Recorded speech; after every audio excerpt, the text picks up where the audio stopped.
shoeless feet, lonely eyes looking back at me.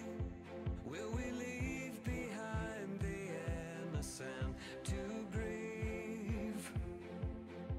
On their own, on the run, when their lives have only begun. These could be our daughters and our sons.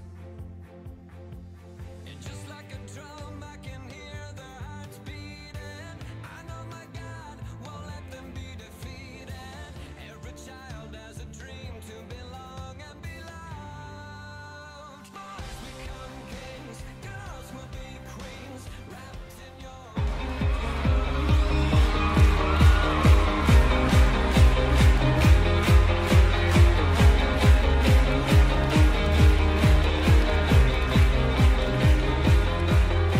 At break of day, in hope we rise, we speak your name.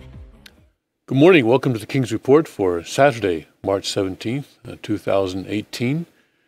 This is the 9th year of Chungi and the second month and first day. Yes, today is the first day of the month on the heavenly calendar. So we praise God that we were able to finish the first month on the heavenly calendar successfully. A lot happened then, including a lot of media coverage around the country and around the world for the second king and his providence with True Father. And praise God, glory, give him all the glory. But, that month is now in the books, as they say, and we're starting the second month, and we look forward to see what will happen during this month. Now, this is also St. Patrick's Day, and we'll get into that in a minute after do the weather. And right now it's at 26 degrees and mostly cloudy at the Cheonggyegung Palace. And today we're getting up to 43 degrees, so not as cold. Seems like during the first half of March on the Gregorian calendar, I think we had at least a few flakes pretty much every day. Sometimes it would have a little bit of snow, and then it would warm up, and that would melt, or it wouldn't stick, or whatever. But I think I remember seeing a few flakes almost every day. But I think now that we seem now going into a different weather pattern. We're not expecting any snow today, and it's not going to be quite as cold during the day, at least. But then tonight it's going to get down pretty cold. It's going to be clear and cold tonight, going down to 16 degrees. So that's a little bit cooler than it would normally be. All right, today's St. Patrick's Day, and can the tech team cue my video on St. Patrick's Day? Can you give me a thumbs up on that? Okay, great. If I can see it as well, that'd be great, if that's possible.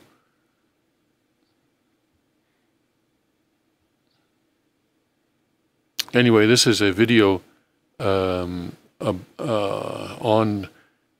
asking college students, is it cultural appropriation for everyone to celebrate St. Patrick's Day? I'm Kevin Phillips with Campus Reform.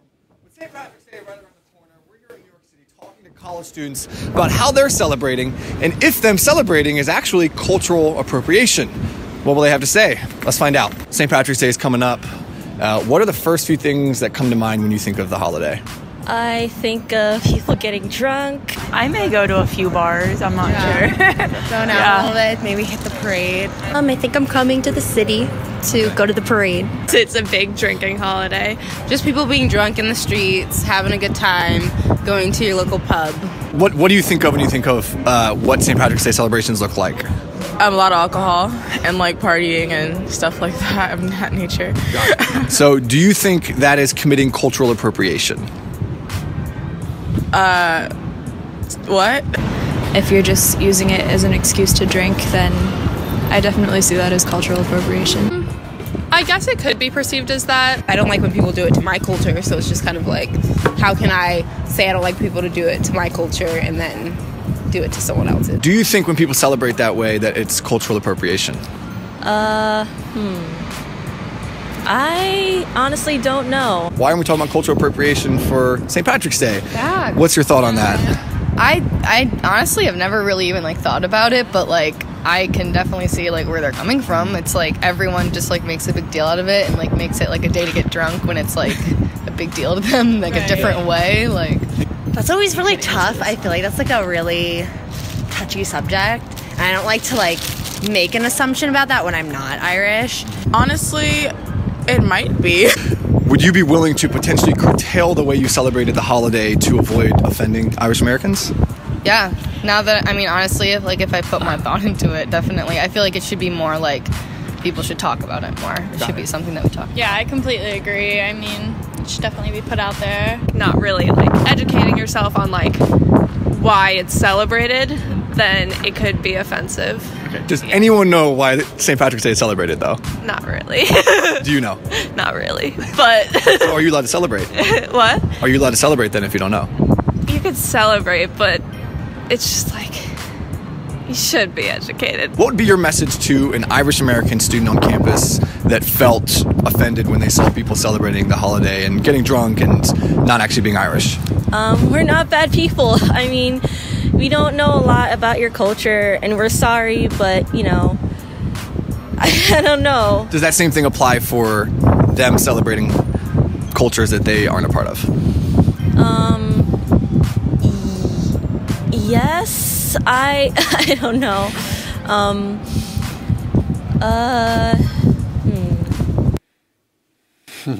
Okay, thank you. So, these poor young kids being challenged to think for once in their lives, really feel sorry for them. But you know, I have a couple of different, maybe conflicting feelings about this. One is that, you know, I think we're taking ourselves much too seriously. So what if people celebrate St. Patrick's Day? Although don't condone the drinking and all that, but you know, wearing green to work and stuff like that. Are we going to refer to that as a cultural appropriation, and we're going to make that a taboo thing? Or you know, if say, well, let's say part of our Chandragupta culture, all right? Let's say someone decided to, I don't know, celebrate True God's Day and call it True God's Day. They may not do it everything correctly. They may not. They may not understand entirely the meaning of True God's Day, but let's say they do that. Would we be offended? I don't see any reason for that. Even though it's part of our culture, because we feel that we feel that everyone in the world should celebrate True God's Day because everyone is a child of God. So anyway, today is St. Patrick's Day, and so that you don't celebrate it while committing cultural appropriation, I'm going to tell you a little bit about what it says on the History Channel about St. Patrick's Day. See, now you can go out and you can wear green and not have a bad conscience, all right? St. Patrick's Day is celebrated annually on March 17th, the anniversary of his death in the 5th century. Got that, 5th century. The Irish have observed this day as a religious holiday for over 1,000 years. On St. Patrick's Day, which falls during the Christian season of Lent, Irish families would traditionally attend church in the morning and celebrate in the afternoon. Lenten prohibitions against the consumption of meat were waived, and people would dance, drink, and feast on the traditional meal of Irish bacon and cabbage. So it's not so much about beer as it is about bacon and cabbage, all right? So eating bacon actually is probably more culturally appropriate on this day. I suppose given the Irish, maybe drinking beer is not such a misappropriation either. St. Patrick, who lived during the 5th century, is the patron saint and national apostle of Ireland. Born in Roman Britain, he was kidnapped and brought to Ireland as a slave at the age of 16. He later escaped but returned to Ireland and was credited with bringing Christianity to its people in the centuries following Patrick's death, believed to have been on March 17th, 461. The mythology surrounding his life became ever more ingrained in the Irish culture. Perhaps the most well-known legend is that he explained the Holy Trinity, Father, Son, and Holy Spirit, using the 3 leaves of a native Irish clover, the shamrock. All right. So that's I think that's probably enough information for you to celebrate St. Patrick's Day today in whatever way you choose, with a clear conscience and not be accused of cultural appropriation. Let's see. I wanted to show, as I was going to do this part of the weather, but let's show the video of the guy trying to walk up the street, the walking on ice video, just to give a kind of a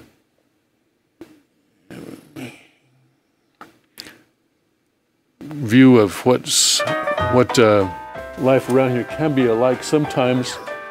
Now this guy,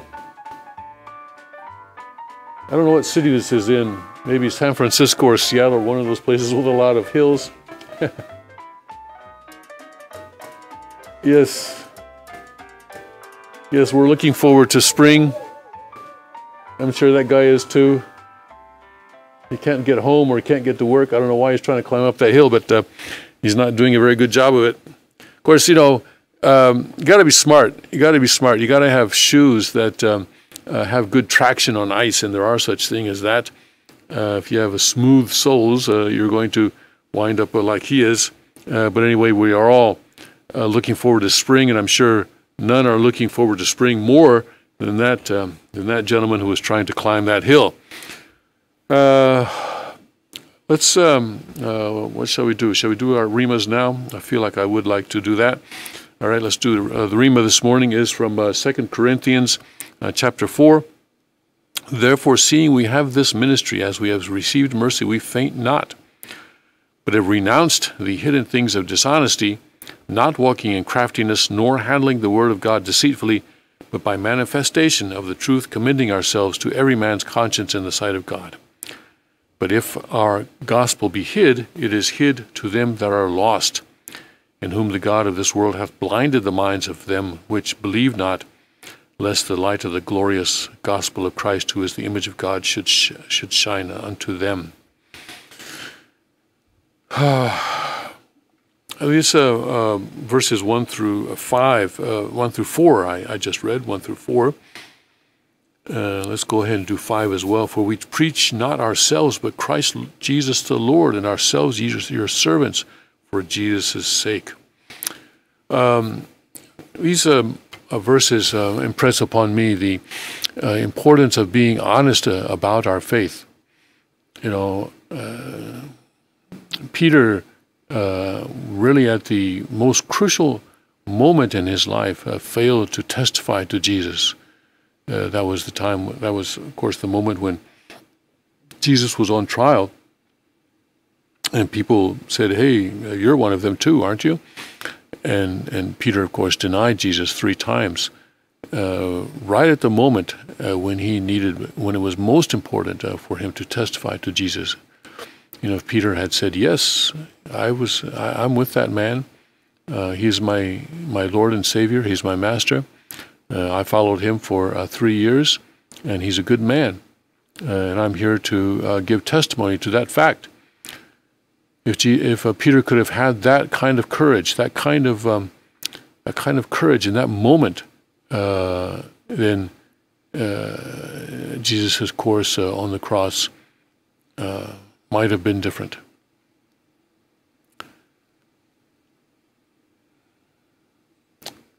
And he had received a warning from Jesus that he would betray him 3 times before the cock crowed. So with that warning, Peter perhaps could have been more prepared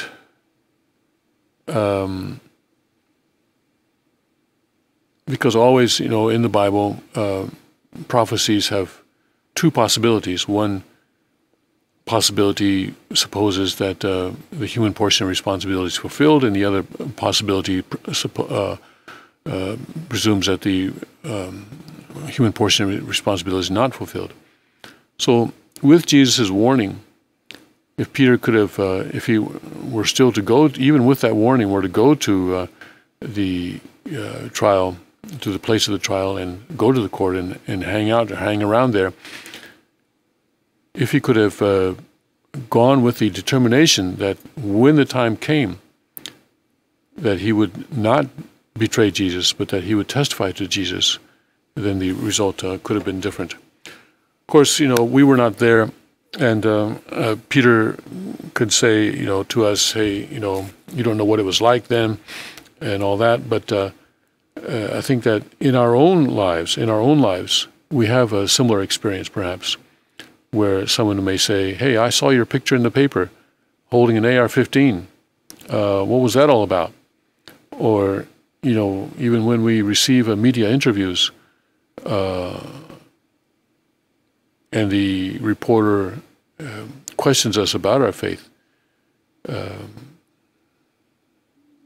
those are moments when we need to have the courage to be honest about our faith and not worry about what the world may think of us, and not worry about what the consequences of honesty might be, but to be completely forthright and to be completely transparent about our faith and to testify to a true Father.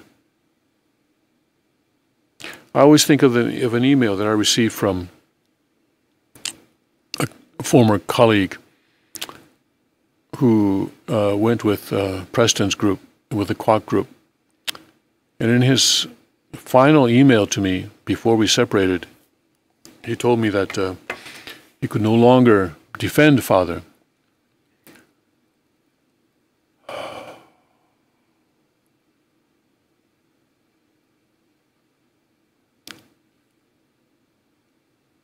Father did not require people to defend him. He does not require people to defend him. He needs people who will testify to him. And there's a huge difference between those two. The Korean leaders and many American members and leaders as well were often trying to defend Father. In other words, trying to make excuses for Father. For example, at international conferences, some of the participants, some of the scholars would say, why does Reverend Moon have a factory in Korea that produces weapons? And the Korean leaders, especially American leaders as well, would get very defensive about this. And they would say, this was during the 70s and 80s that this would happen. And when I often experienced this, and we were told then to say that, Korea right now is a dictatorship. The government tells companies what they must produce, and if you don't produce what they tell you to, then the government can shut you down because it's a dictatorship. And so River Moon or this factory or this company is forced by the government to produce weapons. Well, this was an excuse that was offered by the Korean leadership, but it was entirely untrue. It not only misrepresented the facts of the matter, it misrepresented Father's attitude toward weapons. And that misrepresentation was not only given to the scholars and the other attendees, people who were attending those conferences, but that misrepresentation was also given to the rank and file members. And so the result of that is that today members have a completely skewed and incorrect view of Father's attitude and philosophy toward weapons. As the second king has pointed out, Father was very much in support of defensive weapons for the use in defensive situations. As the second king points out, Father did start among the first weapons companies in South Korea. He started with air rifles, true, not very lethal weapons, but weapons nonetheless. And during the 1960s, the sale of air rifles and I think then later advanced to some kind of a shotgun. And the sale of these was an important part of life in the Unification Church at that time. True Mother Kang has testified that she received an award at one point for having sold or having won a sales competition. She sold during a certain period. She sold the most number of these rifles. And a member of the 430 couple blessing testified to me directly that when he received the blessing, a condition for receiving the blessing was that each person sell a certain number of rifles. That was a condition for receiving the blessing. This is what I was told by a member of that blessing group. And I was present when a Japanese leader reported to Kukchinim that they used to go out and sell these weapons, and they would promote them as character-building instruments. Character-building instruments. They would say, here's a gun. I want to sell it to you, and the customer would say, "Why do you want to sell it to me?" And I don't need a weapon. But then the salesman would say, "Well, this builds character. That's why I want this. That's why you need this weapon." So this was done, up in, I would say, I'm thinking up through the early 1970s.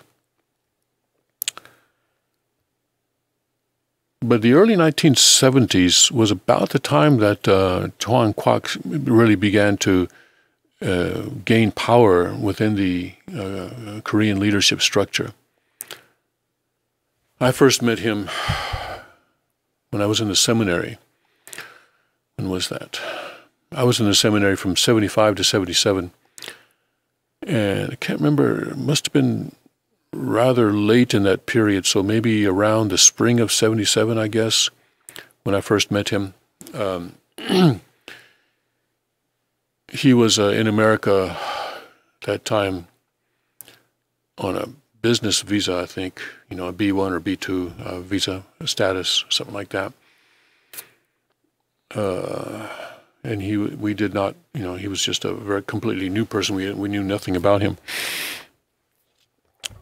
That was when one of the first times that he came to America.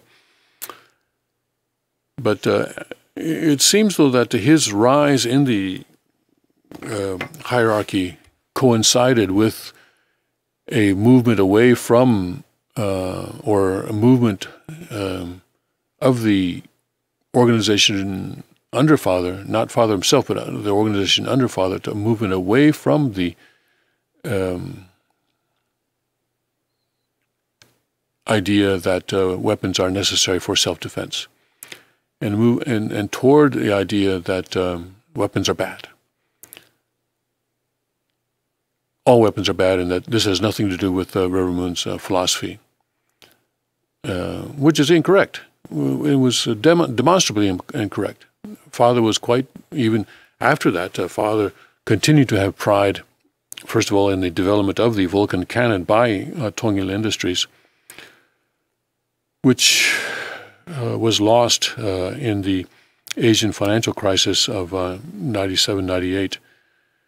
And went into bankruptcy, and then the court allowed another company to purchase it out of bankruptcy, and so it actually continues to operate today under a different name.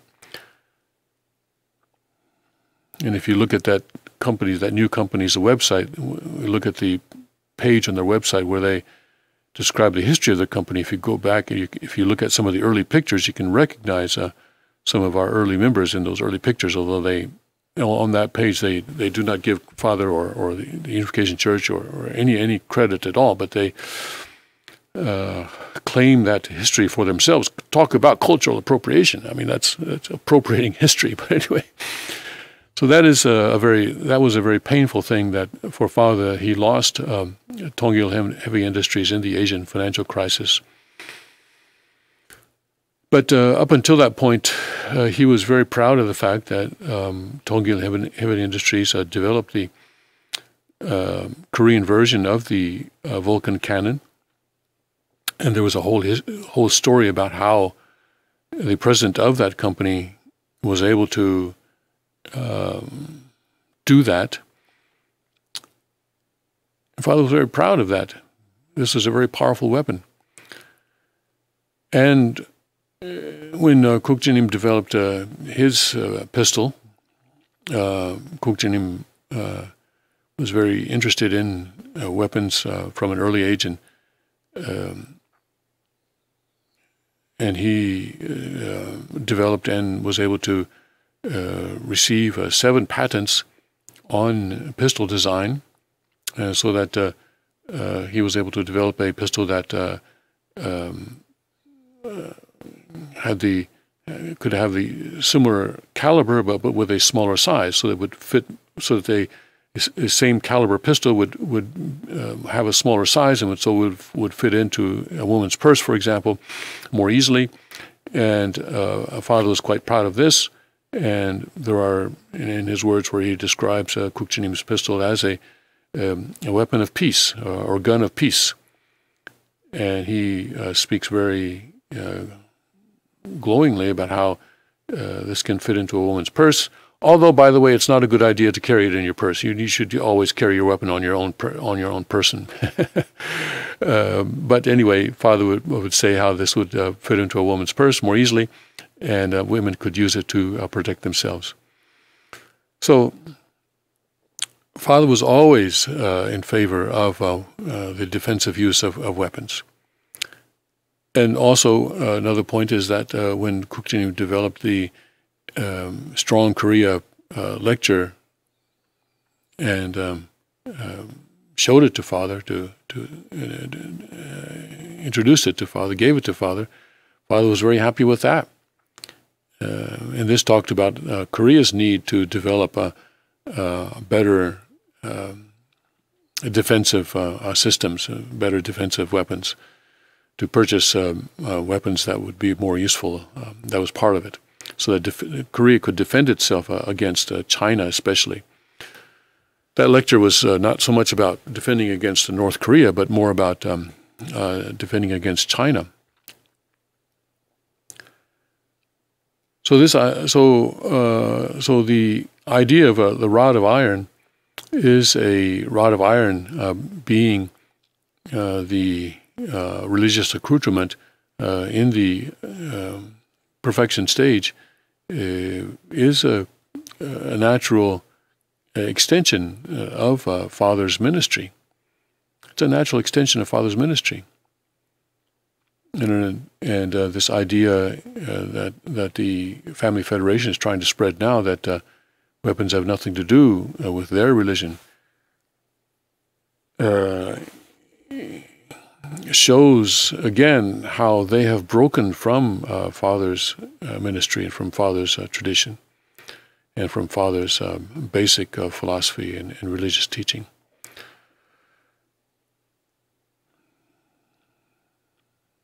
Even in the 430 couple blessing, the guns were not required at the blessing itself, but people had to sell a certain number of guns in order to receive the blessing. It was a condition that Father set for the blessing. The only difference this time was that the guns were actually brought to the blessing. So anyway, Paul says that we have renounced the hidden things of dishonesty, not walking in craftiness, nor handling the word of God deceitfully, but by manifestation of the truth, committing ourselves to every man's conscience in the sight of God.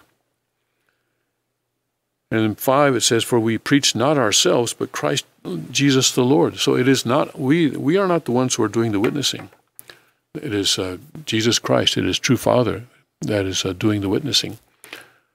But we need to be honest about our faith. And some people will reject it, some will accept it. Perhaps most people will reject it for now. But there will be people who are prepared to accept, who are prepared to accept this message. And for the sake of those people, we need to be honest so that they can hear the message. And they can then connect with true Father, the Christ. And I think that's very important for us to do. Let's go now to the Cheonseongyung. I'm in the earthly life in the spirit world at chapter 7 in section 3, our ancestors and ourselves. 3.1, our ancestors are looking upon us. When you go to the spirit world, will your ancestors come to you or not? They will say, wow, our descendants joined the Unification Church and met Reverend Moon. From that point on, the palace and royal family will start. Until now, there has been no palace in heaven. Between the grandson who obtusely does what I say and the granddaughter who tries to be smart and according to her own thoughts evades me imperceptibly like an eel, who will the ancestors praise? Will they praise the granddaughter who acts like a rabbit or the grandson who acts like a turtle? They will praise the one who acts like a turtle. Rabbits urinate often. I do not know about turtles. I have not seen them urinate. Rabbits urinate after hopping a short while and do it again after a short while. Why? They are marking their territory to stop other rabbits from encroaching. So we should be like turtles, those who do as they are told and who move on, forgetting about whether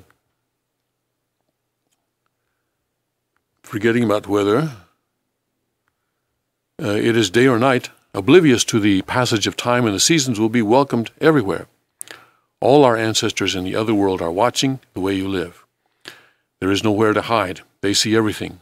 When you go to the spirit world, you will be able to pass through walls and even the entire earth. So be like the turtle. Be the turtle. Be the turtle. Don't be trying to mark your territory.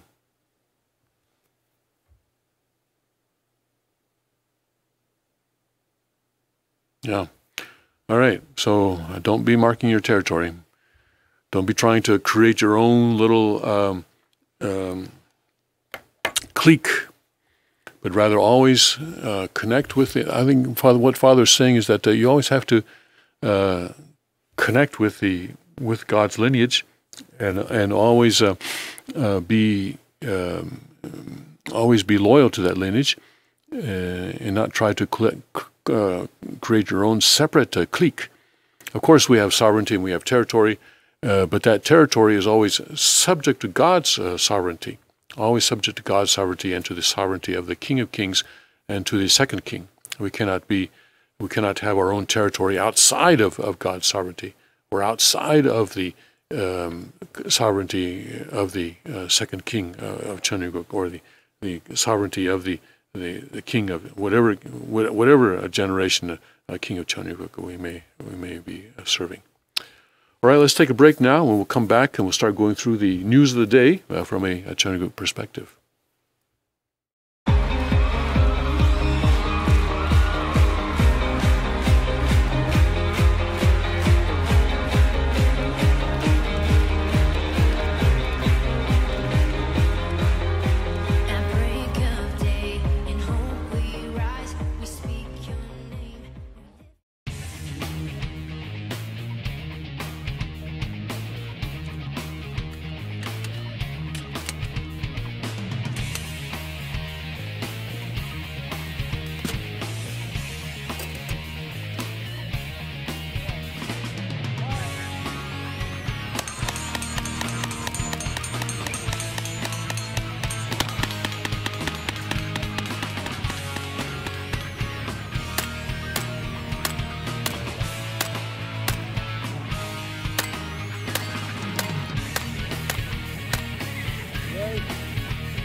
Boy, wasn't that fun shooting this Tommy gun today? It's always fun shooting Tommy guns. This one especially. It's just absolutely gorgeous. All polished and chromed up. It really looks like $1 million. Yeah. Elliot Ness would have loved one of those. Yeah, and it's available right now in your favorite dealer, and you go pick one up. Yeah, just have him call your distributor. I mean, the gun, was initially made way back when, back in the 27 is this one. Yeah, Model 27. I was surprised by how quick it knocked down those plates. Oh, 3.5 second run, under 3.5 second run, knocking down a plate run. 341. I mean, the gun is heavy. It's about what 12, 14 pounds, especially with this drum. But it's surprising how quick you can go with it. It would actually make quite a good self-defense rifle at home. If I climbed in somebody's window and they were aiming that at me, I think I'd get out of there real quick. So that sounds about right to me. Just the intimidation factor alone. Fire!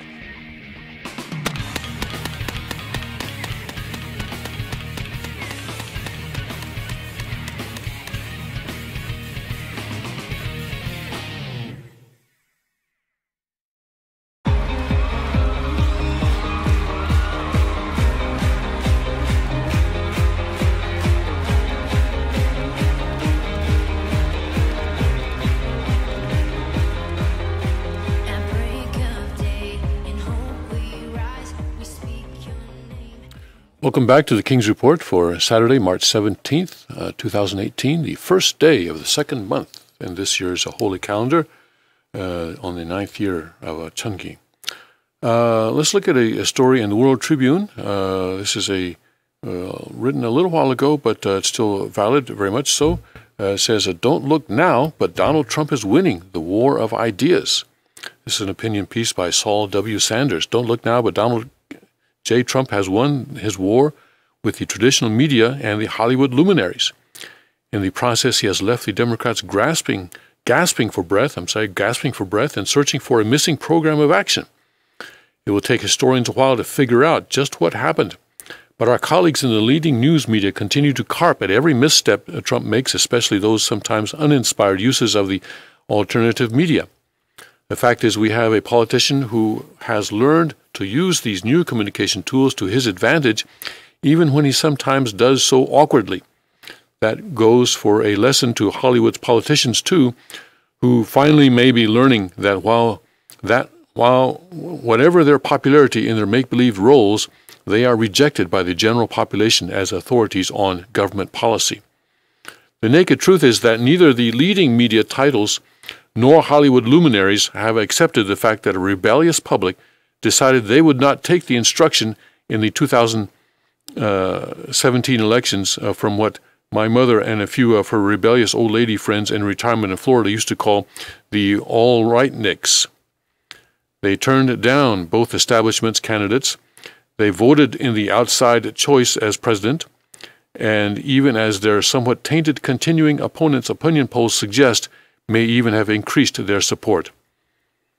And while nothing could be as dangerous as predicting where a free and vocal, forgotten majority of the electorate is going to go in November, we are willing to lay a small wager that not only will they not follow the usual history of major losses for the incumbent president's party, they may even boost the Republicans in the House, that minority who support him enthusiastically, and those more lukewarm Trumpites, and nibble at that wavering standoff in the Senate. The confusion is rampant, of course. We have a major investigation that was supposed to sort out the domestic mess under Robert Mueller, a man who seems to have turned leading such investigation into a profession. So far, what we have from him and his commission is an expansion into other subjects than those they were originally named to find.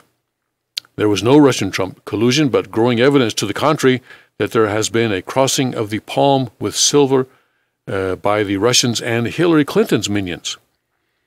There isn't much of a secret in Trump's success as a successful businessman who inherited a small fortune and turned it into a gigantic one. He is a gambler. He proffers something out of the extraordinary. Even his original slogan of "Make America Great Again," then doubling back to compromise with his adversaries. The fact is, he has gone on to successfully pass the greatest tax reduction in American history. The political effect will only be felt after this spring's reductions are being calculated. He made an unsuccessful pass at the massive problem of the American health system, something that probably shouldn't be undertaken in one piece of legislation anyway. He is well on his way toward a bombastic attack on the trade disparities of the U.S. The U.S. has given its European, Japanese, and more recently Chinese partners. He won't get those massive across-the-board tariffs he has proposed, but of course, like his other policy exercises, he never expected to get at all. Note that a second term is almost an accepted fact in the general political discussion.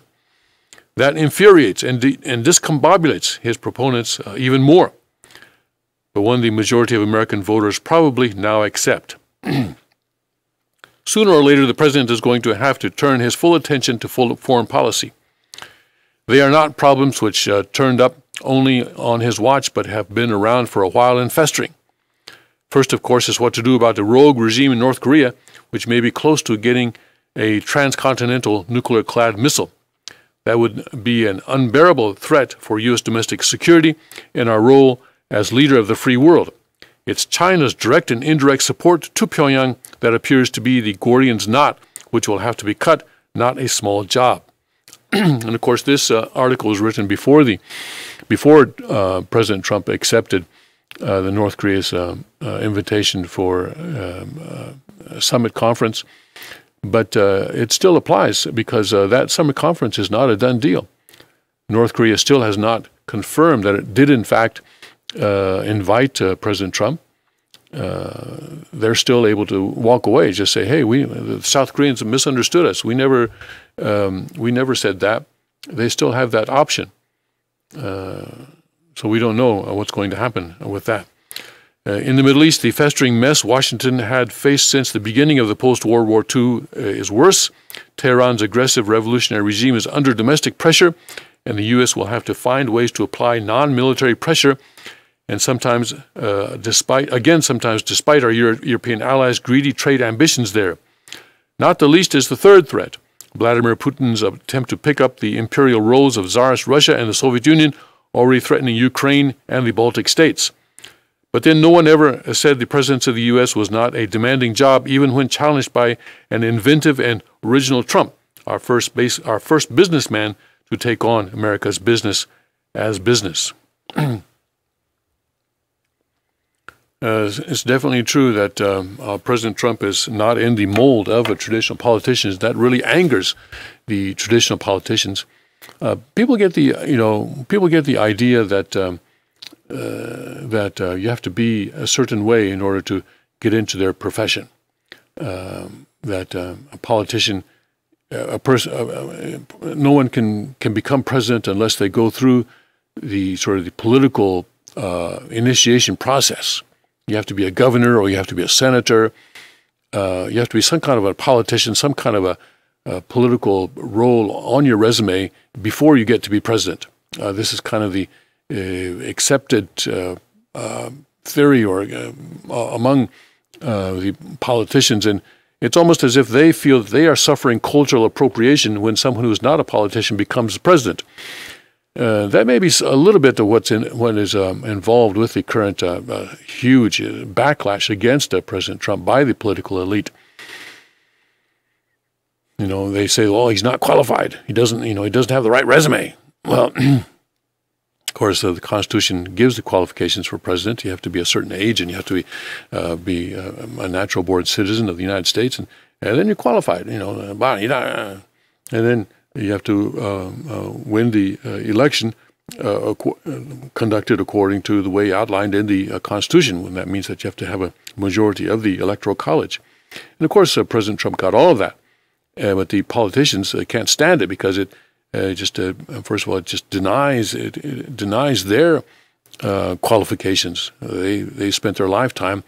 Hillary Clinton, for example, decided when she was in college that she was going to do what it took to become president of the United States, and she laid out a strategy. She found a man who could help her do that, who could that she could attach herself to, that being Bill Clinton, and he almost got her there, didn't he? He almost got her there, but then she figured that the best way to change America was from the top down. In other words, to get inside the power structure and to change it from the inside, from the top down, become president and change it. And she almost succeeded in getting into that position.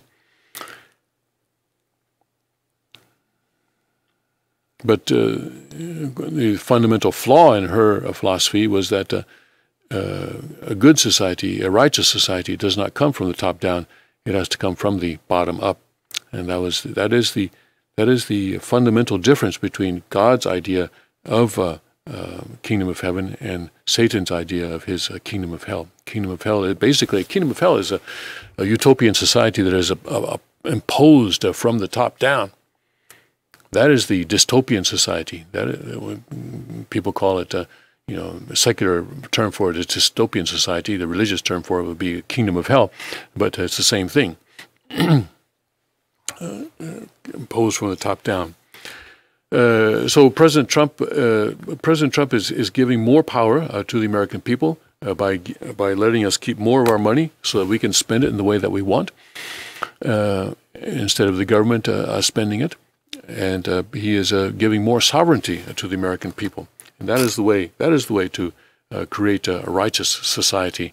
Of course, his recent moves on gun control are worrying, and both the Gun Owners of America and the National Rifle Association are encouraging us to take action, to call the White House and to call our senators and congressmen to oppose certain aspects of the gun control legislation that is coming down.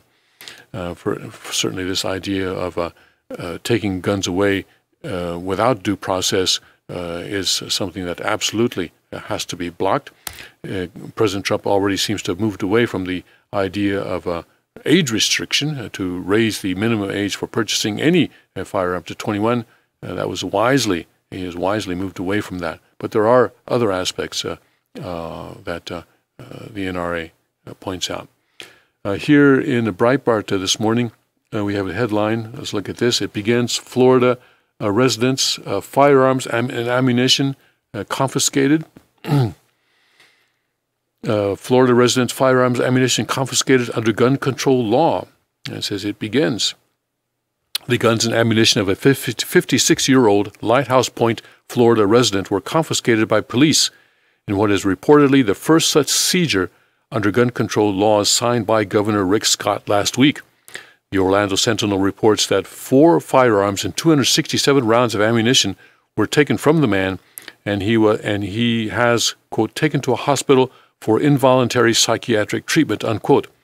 The seized firearms were listed as a Ruger LCP 380 pistol and an M2 Mauser, a .45 pistol, a Charter Arms 357 mag snub-nose revolver, and a Mossberg 500 12-gauge shotgun. The paper notes that the civil ruling removing his access to guns and ammunition was granted under new legislation, which permits confiscating guns from people who have not been committed but are deemed a potential risk to themselves or others, according to the order signed by Broward Chief's Judge Jack Tudor. The confiscatory order also bars the man from making new firearm or ammunition purchases. On March 9th, Breitbart News reported that Governor Scott signed a $400 million gun bill that includes orders which allows a family member or law enforcement to petition a judge to order the seizure of an individual's firearms. The bill also put waiting periods in place for long gun purchases, raised the minimum purchase age for long gun purchases from 18 to 21, and banned bump stocks. When asked about the confiscatory order that resulted in the seizure of the Lighthouse Point residents' firearms, Mayor Glenn Trost said, "This is not about the Second Amendment, and it's not about the NRA.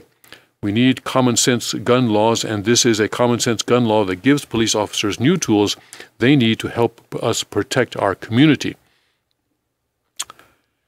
You know, the thing about using mental health to deny a person access to guns is very, in my opinion, dangerous, because we have the examples of countries where mental health has been used as an excuse for taking people's rights away in many areas. Of course, Alexander Solzhenitsyn's writings about the Gulag in the Soviet Union is one example. And even in our own faith community, even in the Unification Church in Japan, parents would kidnap children and from the church and place them in psychiatric hospitals, saying that membership in the Unification Church was a sign of mental illness. Fortunately, that stopped at a certain point, but it is an example of how mental health, concerns over mental health can be misused to deny a person of their rights.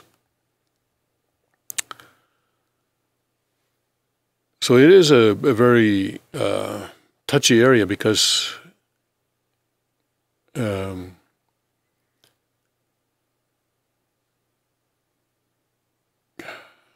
mental health, saying that a person is not, because of his mental health, should not have guns, is a very subjective judgment, isn't it?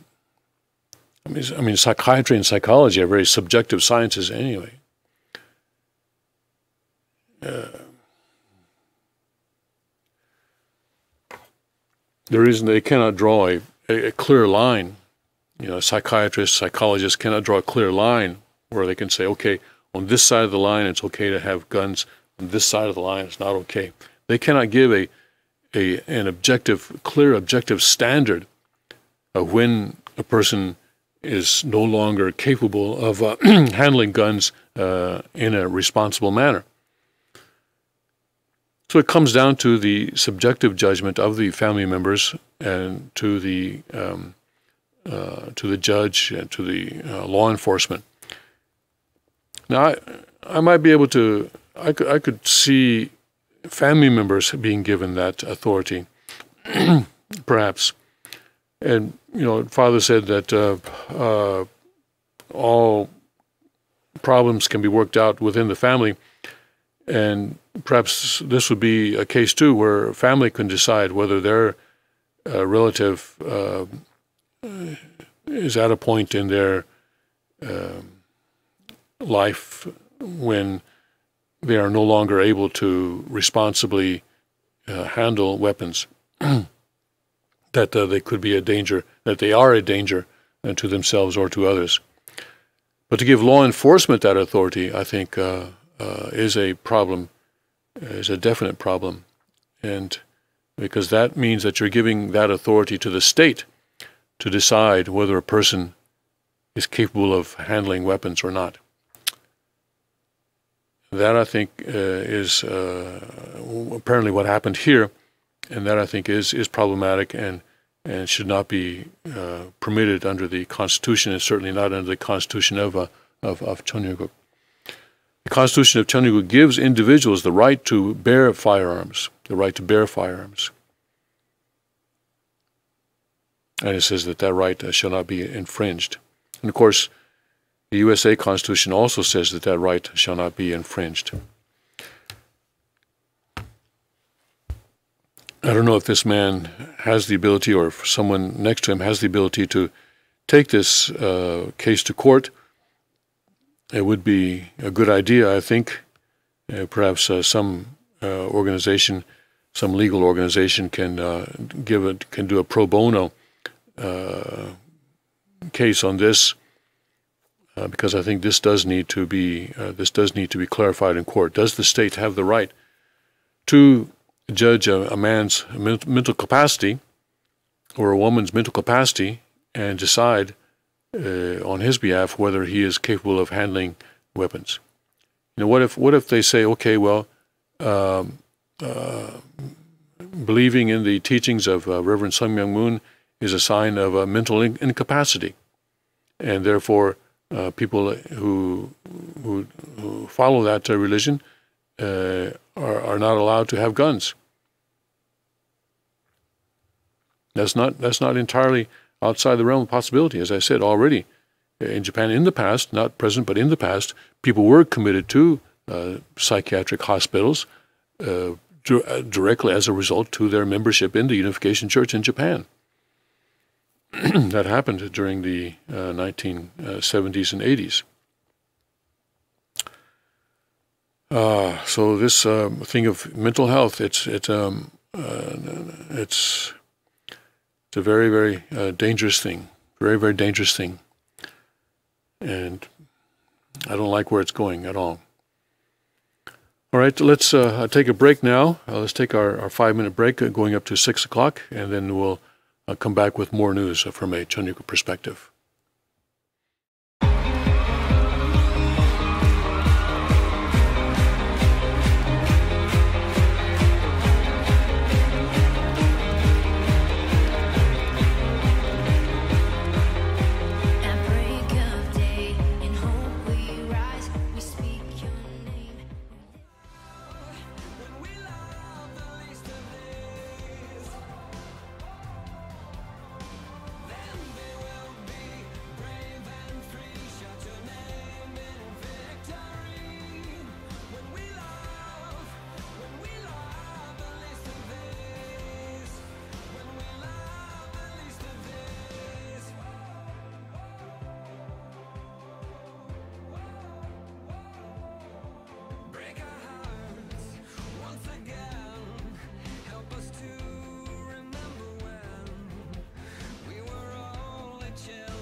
Welcome back to the King's Report for Saturday, March 17th, 2018. Tim Miller sitting in for the second king of Cheongguk, Hyung Moon.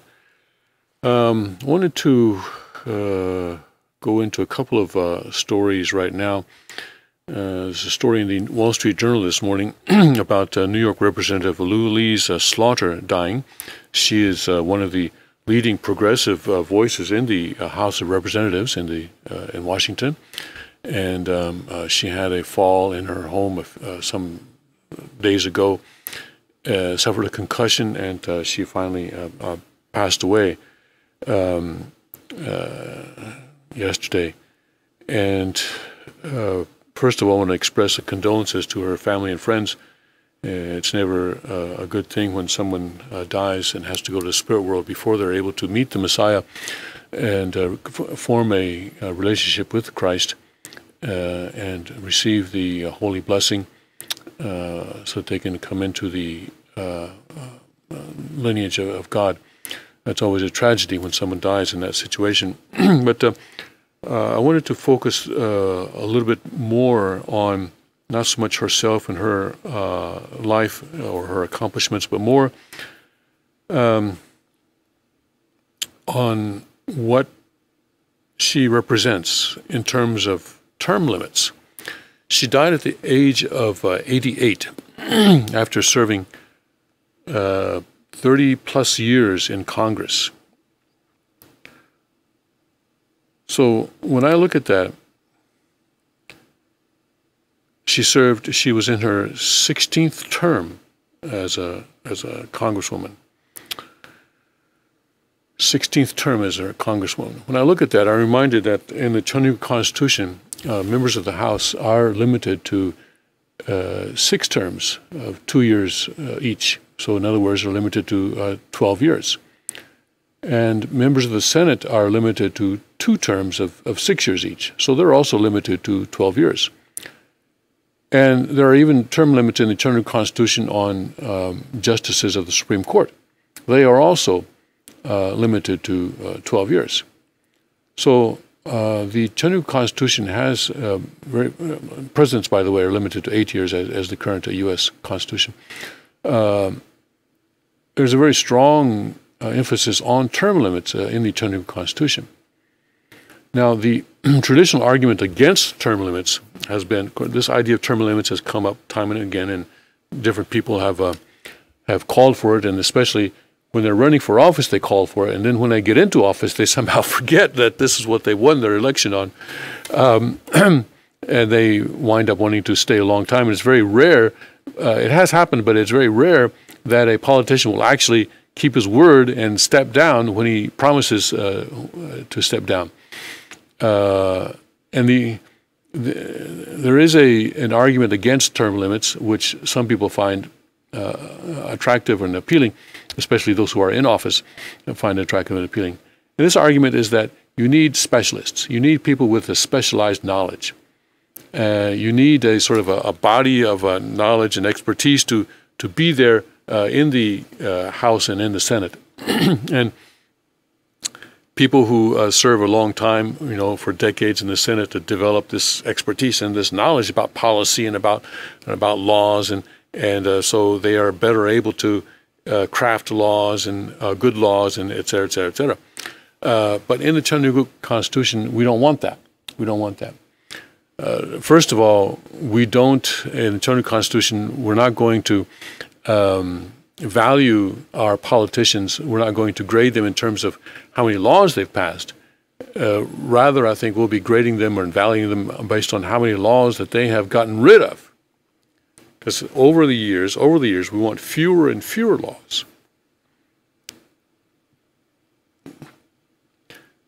In the Cheongguk Constitution, it says that every year, 1/10 of the laws will expire.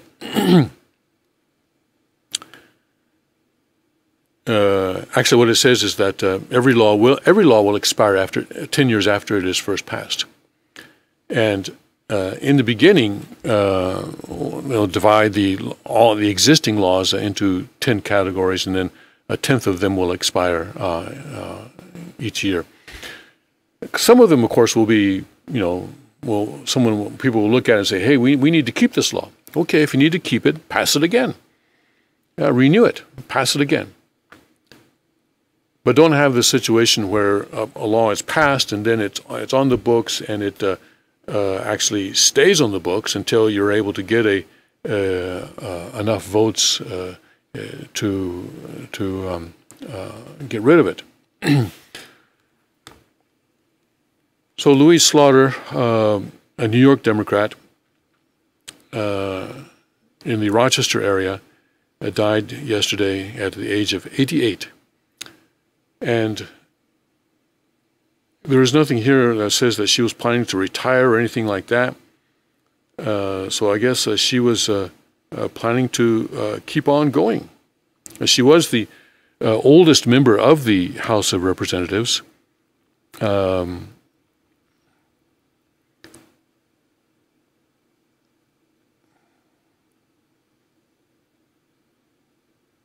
She was the oldest member of the House of Representatives, but there's nothing here that suggested that she was planning on retiring this year. So she would have kept on going, I guess, as long as the voters continue to vote her in.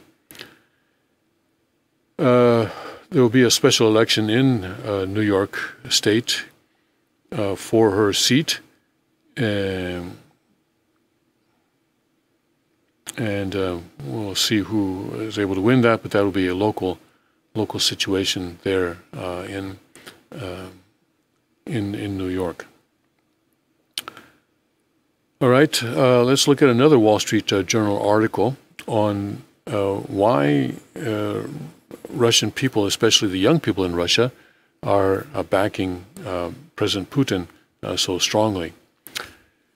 Better off than their parents. Why Russia's youth are backing Putin. Young people across Russia are poised to vote on Sunday for the only leader they have ever known. Nikita Ivlev doesn't really follow politics, but the high school student says he is sure that only President Vladimir Putin can manage a country as big as Russia. Where have I heard that before? You know, I was in Korea. I first went to Korea in 1978. This was during the final years of what's called the Yushin period of Korean history. The Yushin period started, I guess, in 1972 when President Park Chung-hee instituted what he called the Yushin Constitution. And this was a very dictatorial constitution where it was not just basically, but actually against the law to criticize the government, to criticize the president, to say anything bad about the president. You know, and neighbors were reporting on each other, and and business colleagues would report on each other, and it would, of course, the phones were tapped and everything like that. But the argument then was also that only Park Chung-hee was capable of leading Korea. Well, guess what? One day, his CIA chief got up, during a meal and took out his weapon and fired it point blank at the president, killed him. And there was a certain period of, confusion because the president was suddenly dead. But, other people came up and they were quite successful in leading Korea as well. So this idea that this only Vladimir Putin can lead Russia, he is the only one, that he is the person, that he is that out of 7 billion people in the world, I don't know what the population of Russia is. What is it? 200 million, 300 million? I don't know what it is. But out of all those hundreds of millions of people, only Vladimir Putin is capable of leading Russia. This is what dictators say. This is what dictators say, and this is what dictators, enablers say. And this high school student is, I would call him a enabler of a dictator. Not that it's a bad dictator, mind you. God can work through dictators, but I'm just saying. That we've heard this before. Only so-and-so can manage a country, can manage our country. All dictators say that. All right, all dictators say that, and all their enablers say that. Okay, not that I'm saying Putin is bad. But hey, let's call him what he is. He is an authoritarian leader. Anastasia Kuklina, who is studying law, values the peace and stability of Mr. Putin's rule. There we go again, peace and stability.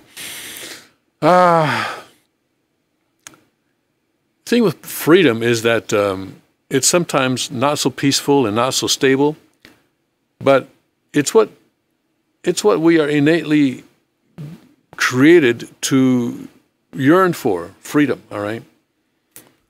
Values the peace and stability of Mr. Putin's rule. Slaves have peace and stability. I mean, slaves have peace and stability.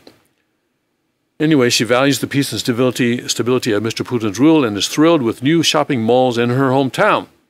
Daria Yershova says Russian life is better than and freer than in the past. Well, that's probably true. When we talk with our parents, they are sometimes shocked by the numerous opportunities we have today, she says. I'm sure that's true, yeah. The three people, like all Russians of their generation, have known no leader other than the former KGB colonel, who is on track to win another 6-year term in the presidential elections on Sunday.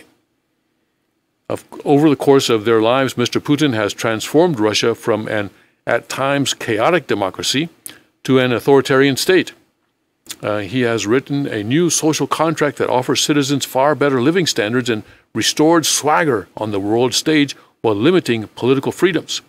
Polls, sociological research, and interviews with more than a dozen young Russians in 4 cities reveal a generation largely at ease with that trade-off, though there are some browbeaten but committed dissenters.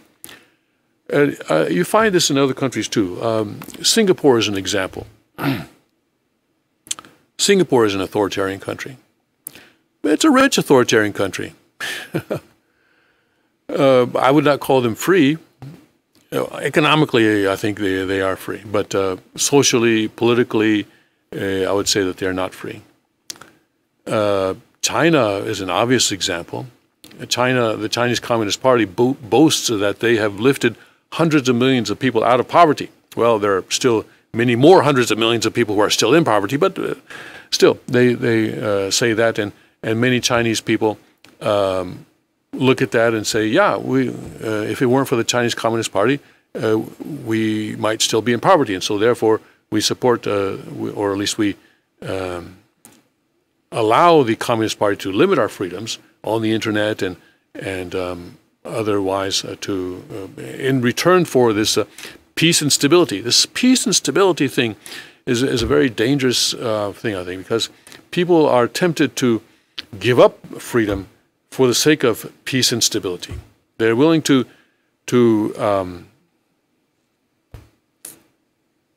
offer their freedom to a political leader or a political class in return for this peace and stability. And they make themselves slaves in return for peace and stability.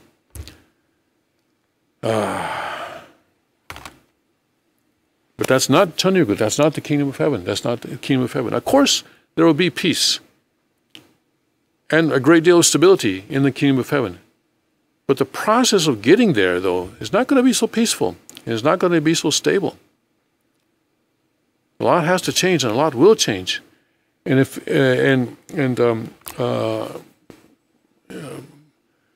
we try to resist that change, then it's going to come the hard way. It's going to come through less peace.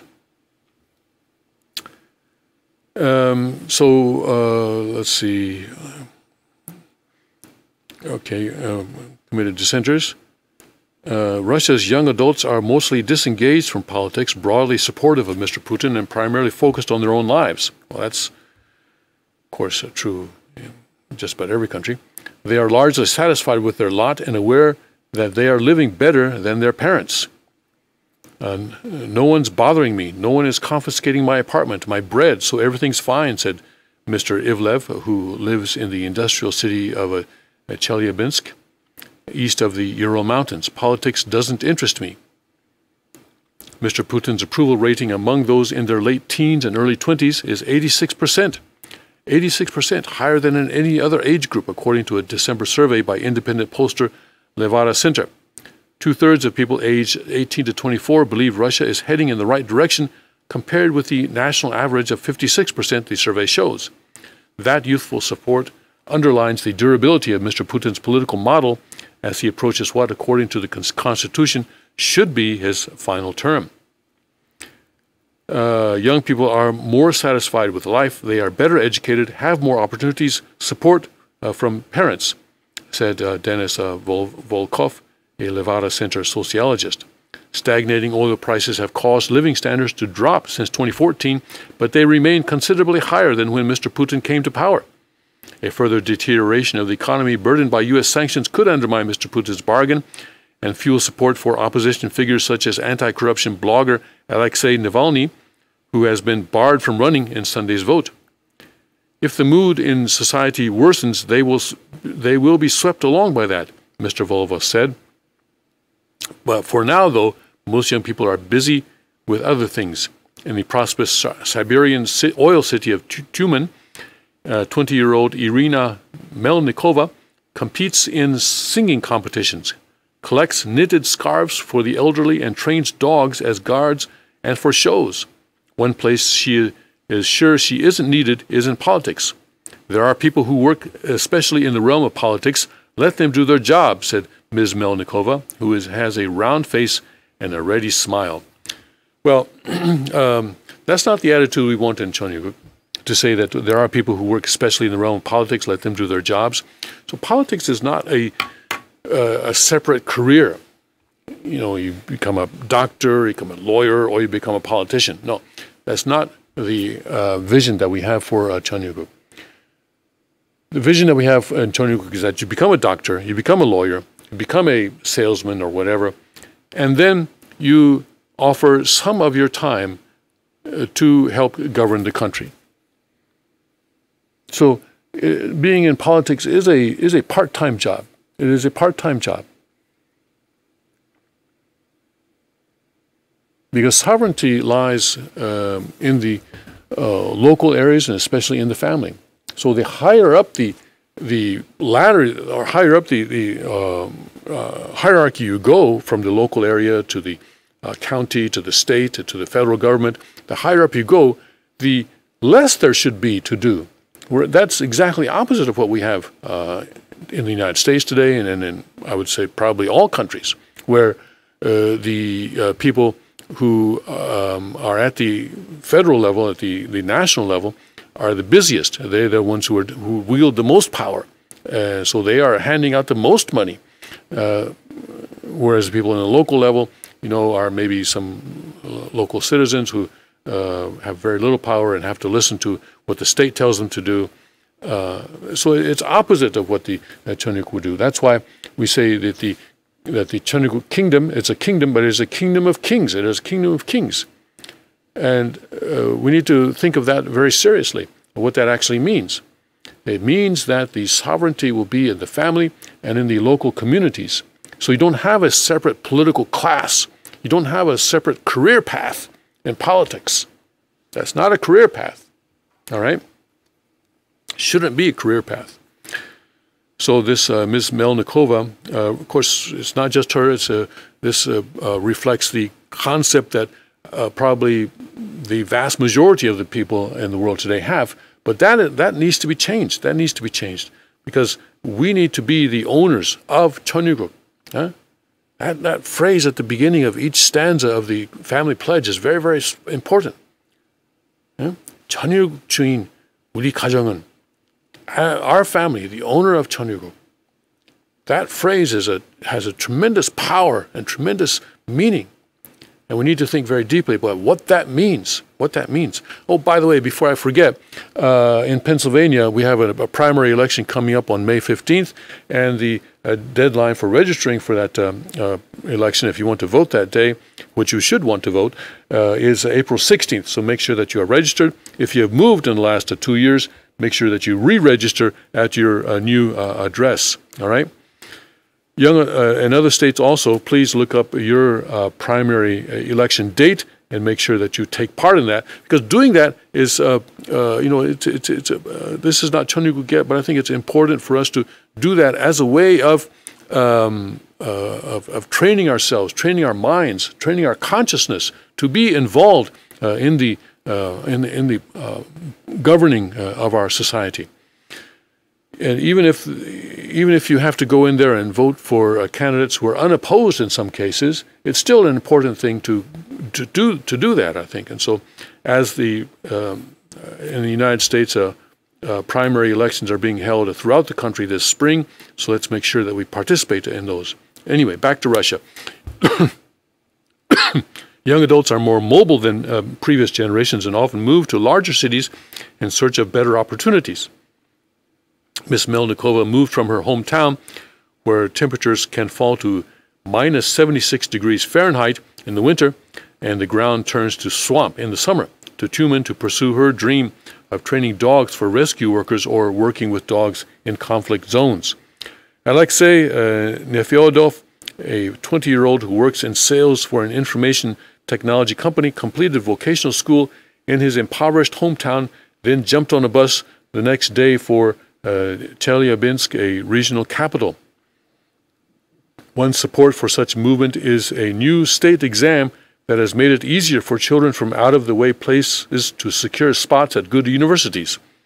Daniil Pavlychenko, 18-year-old, came to Moscow from a town 500 miles to the east to study at a top international relations school. Our Moscow acquaintances were stunned that you can just come from the regions and get into university, he said.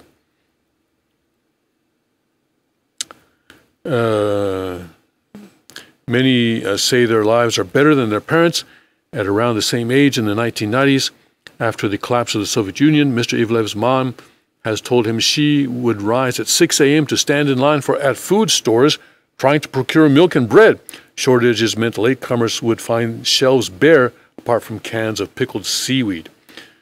Yeah, Soviet Union, and the collapse of the Soviet Union in Russia has certainly changed a huge amount.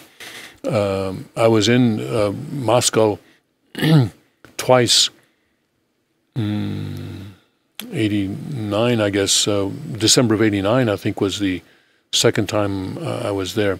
And it was a pretty depressing place. People were really scrounging around trying to get money any way they could. And as the Soviet economic system collapsed, there were three industries that sprung up. One was prostitution, the second was gambling, and the third was drugs.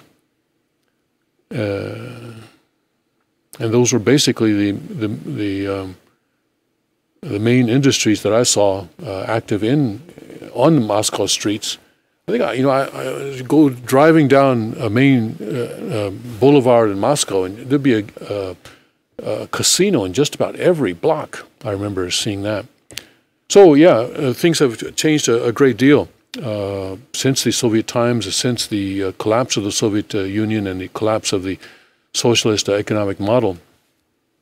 And I can see how the young people are in that process now of developing towards a more taking more responsibility for their country, and I'm sure as time goes on, they will perhaps their children will want to have a larger role in the governing of their society and of their country. But it's all good. It's all going towards Chanukuk.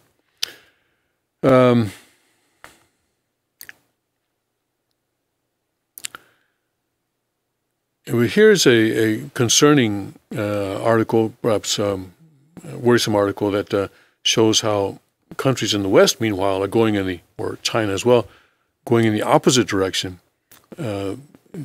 Germany, China, and U.S. to introduce behavior ratings. Algorithms decide which individuals deserve benefits. Well, we know that this is happening in China, but this article says that it's happening in the Germany and U.S. as well. Wow. This is coming from the worldtribune.com. Governments are testing rating systems for each individual's value, which dole out or withhold benefits based on how people perform, an analyst said. Oh, wow. Did Orwell think of this, or is this something completely new? We live in a world where judgment is being replaced by numbers, by scores that calculate the value of a human being with the help of algorithms, said Gerd, how do you pronounce that? Gigerenzer, anyway, it's a Geigrenzer, I guess. So let's call it Geigrenzer. Director of the Harding Center for Risk Literacy at the Max Planck Institute for Human Development in Berlin. China is currently testing a social credit system, we've heard about that, which uses a combination of mass surveillance and big data to score citizens, Geigrenzer said. Geigrenzer noted. That's probably right. Wait a second, is he German? Okay. Well, no, I'm not going to try to pronounce that in German. The system is currently voluntary. Whoa, yeah, voluntary in China. You know what that means. The system is currently voluntary, will be mandatory by 2020. At that stage, every citizen and company will be ranked whether they like it or not, Geigrenzer said. If you don't adhere to social conventions, if you search for the wrong website, if you buy too many video games, if you cross the road on a red light, or even if you have friends with a low score, then your own score will fall, Geigrenzer told the publication Der Tagesspiegel. Citizens with poor ratings may be prevented from such things as booking flights, purchasing high-speed train tickets, or getting bank loans. Yeah, You know, in Japan today still, if you make it known that you are a member of or that you adhere to the faith of taught by Reverend Sung Myung Moon, oftentimes you cannot get a bank loan for your business. That happens today. That happens today. Yeah, that happens today. So that kind of thing can very easily happen where, you know, if you don't adhere to social conventions, yeah. And who defines those social conventions?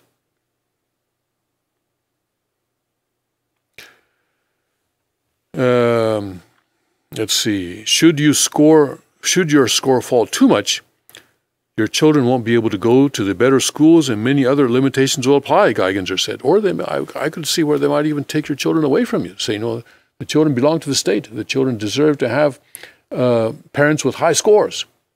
Yeah? In Germany, the private company Schufa, similar to FICO in the United States, assesses the creditworthiness most residents and of most residents in over 5 million companies. The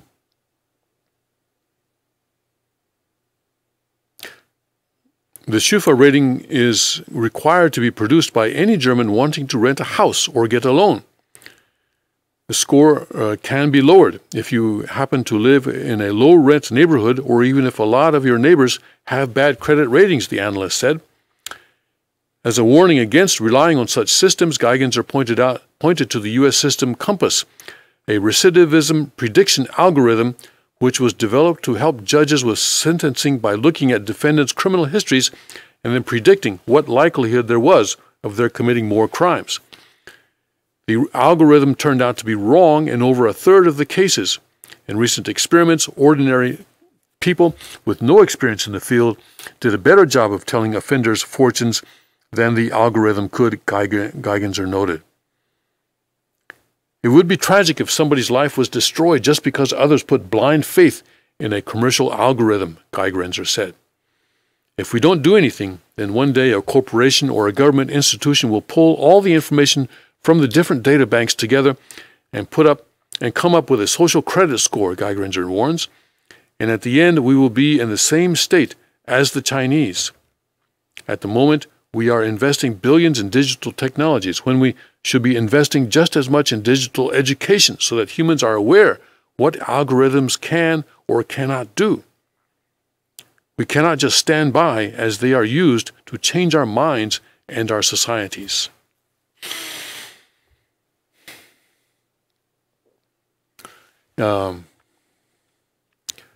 This article points to the danger of a very dystopian future.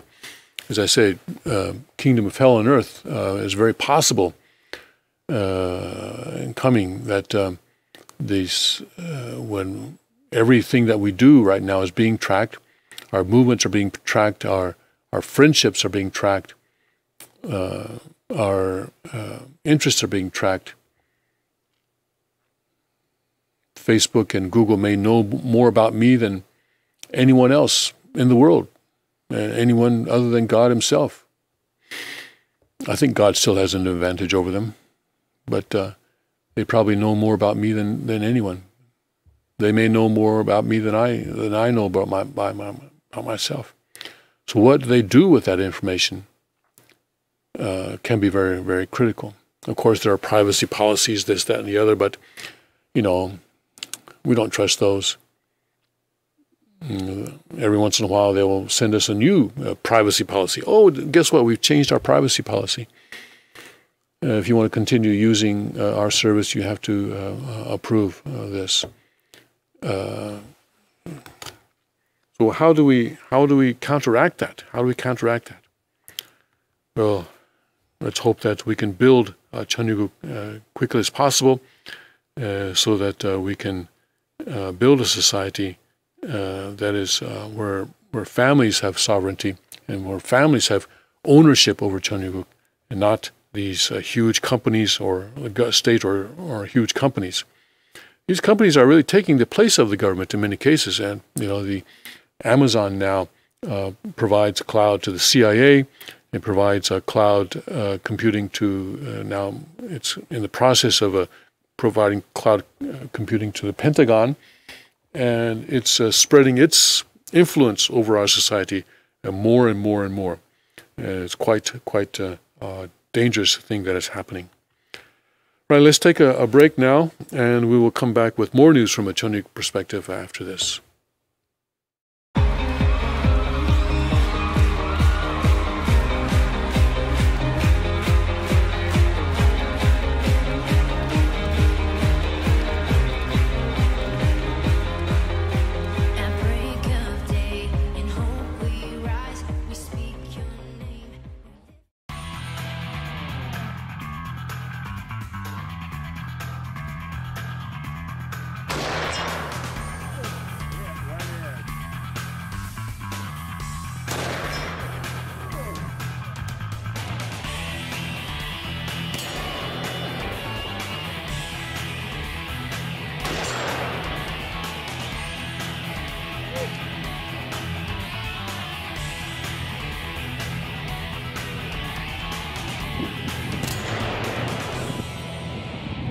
Folks, and look at what I've got here today.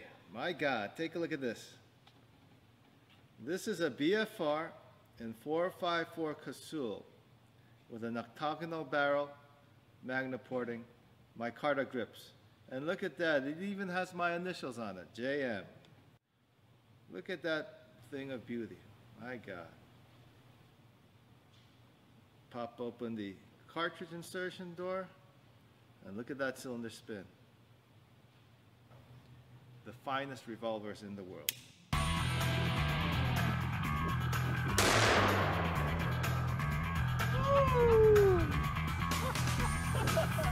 That's a cannon. That's a cannon.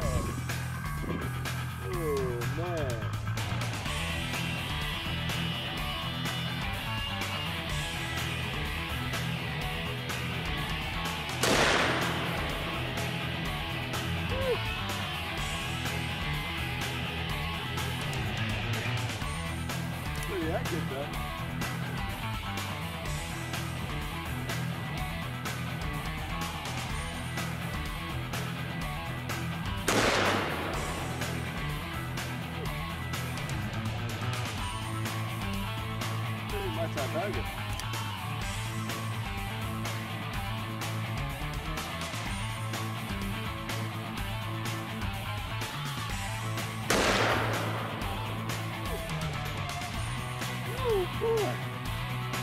Massive reaper.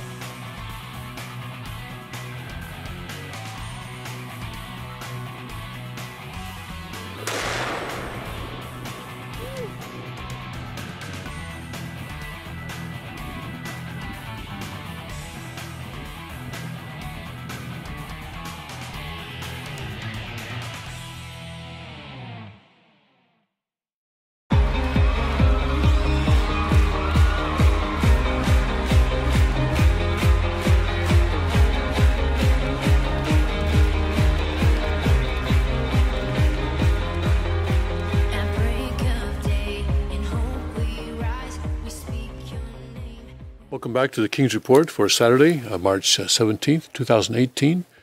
9th year of Chungi, the second month and first day of the month on the heavenly calendar today. Let's look at some of the headlines on the Drudge Report this morning. Says here on the upper left, Arkansas students punished with paddles for walking out. All right. Trump attorney demands $20 million from Stormy Daniels. Okay. You know, we elected Trump knowing that he was imperfect, but listen, God works through imperfect people. If God only worked through perfect people, he wouldn't have very many people to work through. Not again. United diverts flight after dog loaded onto wrong plane. I don't know what it is with dogs on flights these days.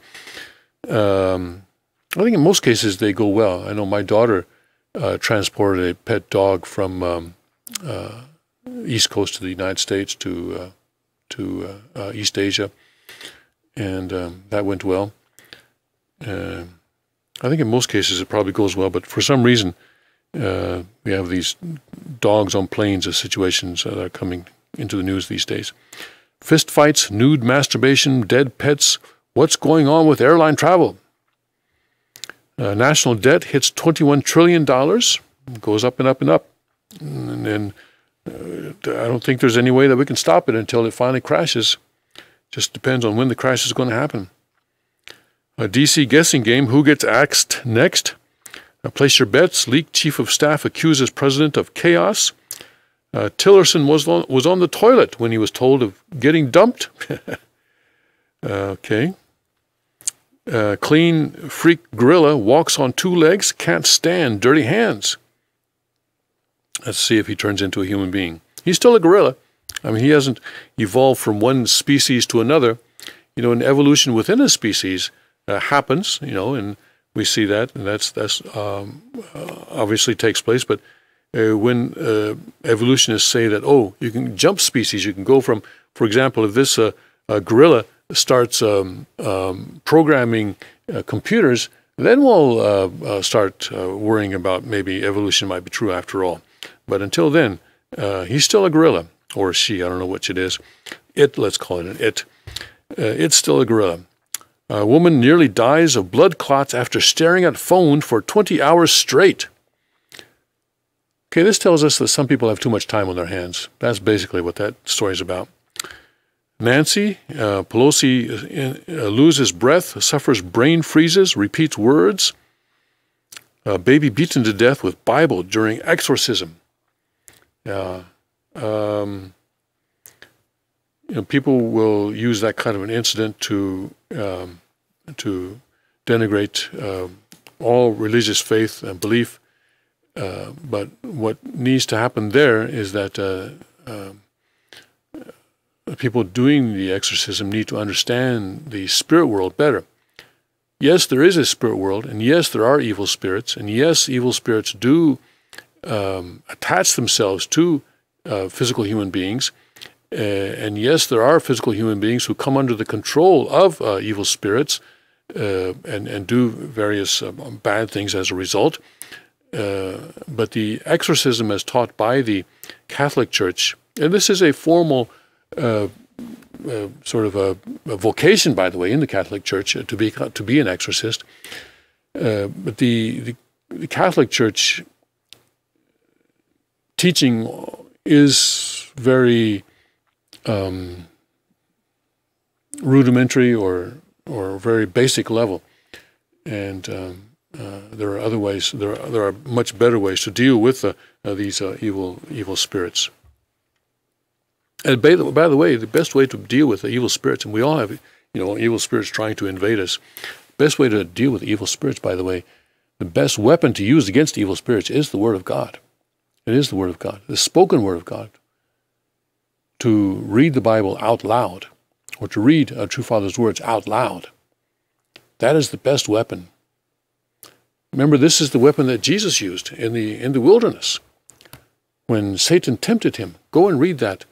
And see what Jesus said, and look at the, get a Bible that shows you what Jesus was quoting from the Old Testament each time. And each of those three answers, he was actually giving answers that were quotations from the Old Testament, from the Jewish scripture of the time. And this is an example of rimas. This is an example of Jesus using a short quotation as a rima, as a knife to in close hand-to-hand combat and close-in combat with the devil. It's the Word of God that is the best weapon against these evil spirits. The Father said one time, I remember, that the best way, if you have a pool of water, a pool of muddy water, the best way to turn that into clean water, he says, is to keep pouring clean water into it. And the Word of God is that clean water. It'll take time, but keep on doing it consistently. Consistency is very important. Don't just do it 3 hours one day and then forget about it for a couple of months, but do it even just 5 or 10 minutes a day, and keep doing it day after day after day. And watch the King's videos. That would also be helpful. The King's reports and the Sunday sermons. That's also helpful. That's also clean water. That's also clean water coming into you. Clean water. Taking out all that mud that has been piling up, that we've inherited. Some of it we've inherited, a lot of it we've created ourselves. But whatever we have, we can clear it out. We can clear it out. That's how we can get rid of those evil spirits, and that's how we can defend ourselves against those evil spirits that seek to invade us and to influence us. Just in the Justice Department, the session fires Andrew McCabe before he can retire. He was supposed to retire tomorrow. He was fired yesterday. Media hit with massive layoffs in 2018. AT&T antitrust trial kicks off. Clinton cover-up. Hillary hides the wrist. Yes, she sprained her wrist in a bathtub in India, apparently. She had a pretty tough time on that trip to India, didn't she? She very nearly fell down a flight of stairs twice. And it was only because she was being held up by two men that she didn't. She looked very strange, actually, trying to walk down that staircase. I mean, if you look at that video, the people behind her, there's other tourists are behind her, and they had no problem navigating those stairs, but Hillary, for some reason, did. Maybe something wrong with her eyesight. I don't know. She didn't know where to put her foot. I've noticed. Anyway, she's having a very bad trip in India. I hope she gets back safely. GOP lawmaker, of course Democrats would impeach Trump if they take control of the House. Eric Holder, you want to have a knife fight? We're going to do it. Depending on the results of the midterm election, things could get very unpeaceful and unstable. Yeah. Yep. OJ takes off the gloves in an interview. Do we care about him? I don't think so. Says Kaepernick made a mistake. Controversial Trump hunting group meets for the first time. Update, death toll rises and Miami bridge collapse. Engineer called state 2 days before to report a crack. Well, he did call, but if you read the transcript of the call, of the voicemail that he left, he said there's no safety concern at this time. So, yeah, he did call, but he didn't say that there would be any safety concern, but now, 6 people have died from that? That's a very tragic situation there in Florida. Final days of NFL star turned killer revealed in shocking new document. Boom, $180 million penthouse to shatter New York City record. Homeless family of 4 found dead in parked van. A tragic case. Apparently they were trying to keep warm and kept the ignition on, and they died of a carbon monoxide poisoning. Comedian claims Saturday Night Live won't cast gay men. Trans MMA fighter beats opponent. Jurassic Bark. World's biggest pup bred to recreate prehistoric dog. After eating Chipotle for 500 days, man ready for something new. There's something to be said for consistency. Venezuela begins power rationing. Oscar president accused of sex harassment. That's the president of the Academy of movie producers or whatever it is, the people who hand out the Oscar awards, the Academy Awards. the president of that organization is now being accused of sexual harassment. Hollywood director slams Me Too, hashtag Me Too mob rule. People frightened to say things, to think things. A female CEO accused of sexually assaulting women. Okay, the Mexican election frontrunner offers referendums could end term early. A Getty family lashes out at FX over kidnapping series. A snake whisperer dies after king cobra bite. Fertility rates fall everywhere. For investigators race to decode hidden message in Austin package bombings. All right, those are the headlines on Drudge. I want to go next to an article out of Ohio about a judge that has banned or has blocked a law that would have banned abortions on Down syndrome babies. Father taught that the human life begins at the point of conception. This is what he taught. So the termination of the artificial termination of life after that by human means would have to be classified as murder. An Obama-appointed federal judge has blocked an Ohio law banning selective abortions that targeted babies diagnosed with Down syndrome. Federal law is crystal clear, wrote Judge Timothy S. Black of the U.S. District Court for Southern Ohio in a 22-page ruling granting a preliminary injunction against the state. Black, who has a reputation as a stridently liberal judge, wrote that the Ohio law wrongfully prohibits women from making the ultimate decisions to terminate a pregnancy before viability. It violates the right to privacy of every woman in Ohio and is unconstitutional on its face, he added. Ohio Governor John Kasich signed the Down Syndrome Non-Discrimination Act into law last December, banning selective abortions performed on babies diagnosed with trisomy 21, or Down syndrome. The act, also known as House Bill 214, amended Ohio law to prohibit a person from performing, inducing, or attempting to perform or induce an abortion on a pregnant woman who is seeking the abortion because an unborn child has or may have Down syndrome. While every unborn child deserves protection from abortion death, House Bill 214 is helpful in protecting those targeted for destruction due to cultural bigotry against babies identified before birth as abnormal or imperfect due to a Down syndrome prediction, noted Cincinnati Right to Life at the time. The law would have taken effect March 23rd, but Black's ruling prevents the state from enforcing the law until the case is decided. It's a tragedy that the court prioritized abortion on demand over special needs children. Our pro-life law simply ensures that Ohioans with Down syndrome would be protected against lethal discrimination. Lethal discrimination. Yeah, there's a phrase for you. Unfortunately, the ACLU and the abortion industry callously disregarded these Ohioans, said Mike Gonidakis, I guess, president of Ohio Right to Life, who vowed that the battle is not over. Luckily, we have pro-life Attorney General Mike DeWine, who will fiercely defend our law in order to protect our special needs community. This isn't the end. This is just the beginning. I guess that also is coming from Mike Gonidakis of the Ohio Right to Life. During his 8 years as president, Barack Obama consistently named only pro-abortion judges, and he never earned less than 100% approval ratings from either NARAL Pro-Choice America or Planned Parenthood. During his first 4-year term, in fact, Obama named 2 former Planned Parenthood officials as federal judges, appointing former Planned Parenthood board member Morgan Christen to the Ninth Circuit U.S. Court of Appeals and former Planned Parenthood director John McConnell as a federal judge in Rhode Island. The effects of these appointments on abortion law have been made evident in a series of recent decisions.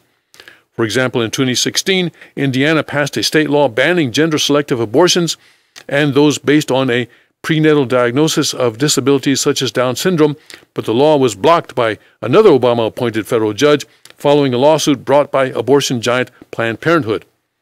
U.S. District Judge Tanya Walton Pratt issued a permanent injunction against Indiana's sex-selective and disability abortion ban, claiming that provisions of the law violate the 14th Amendment to the United States Constitution.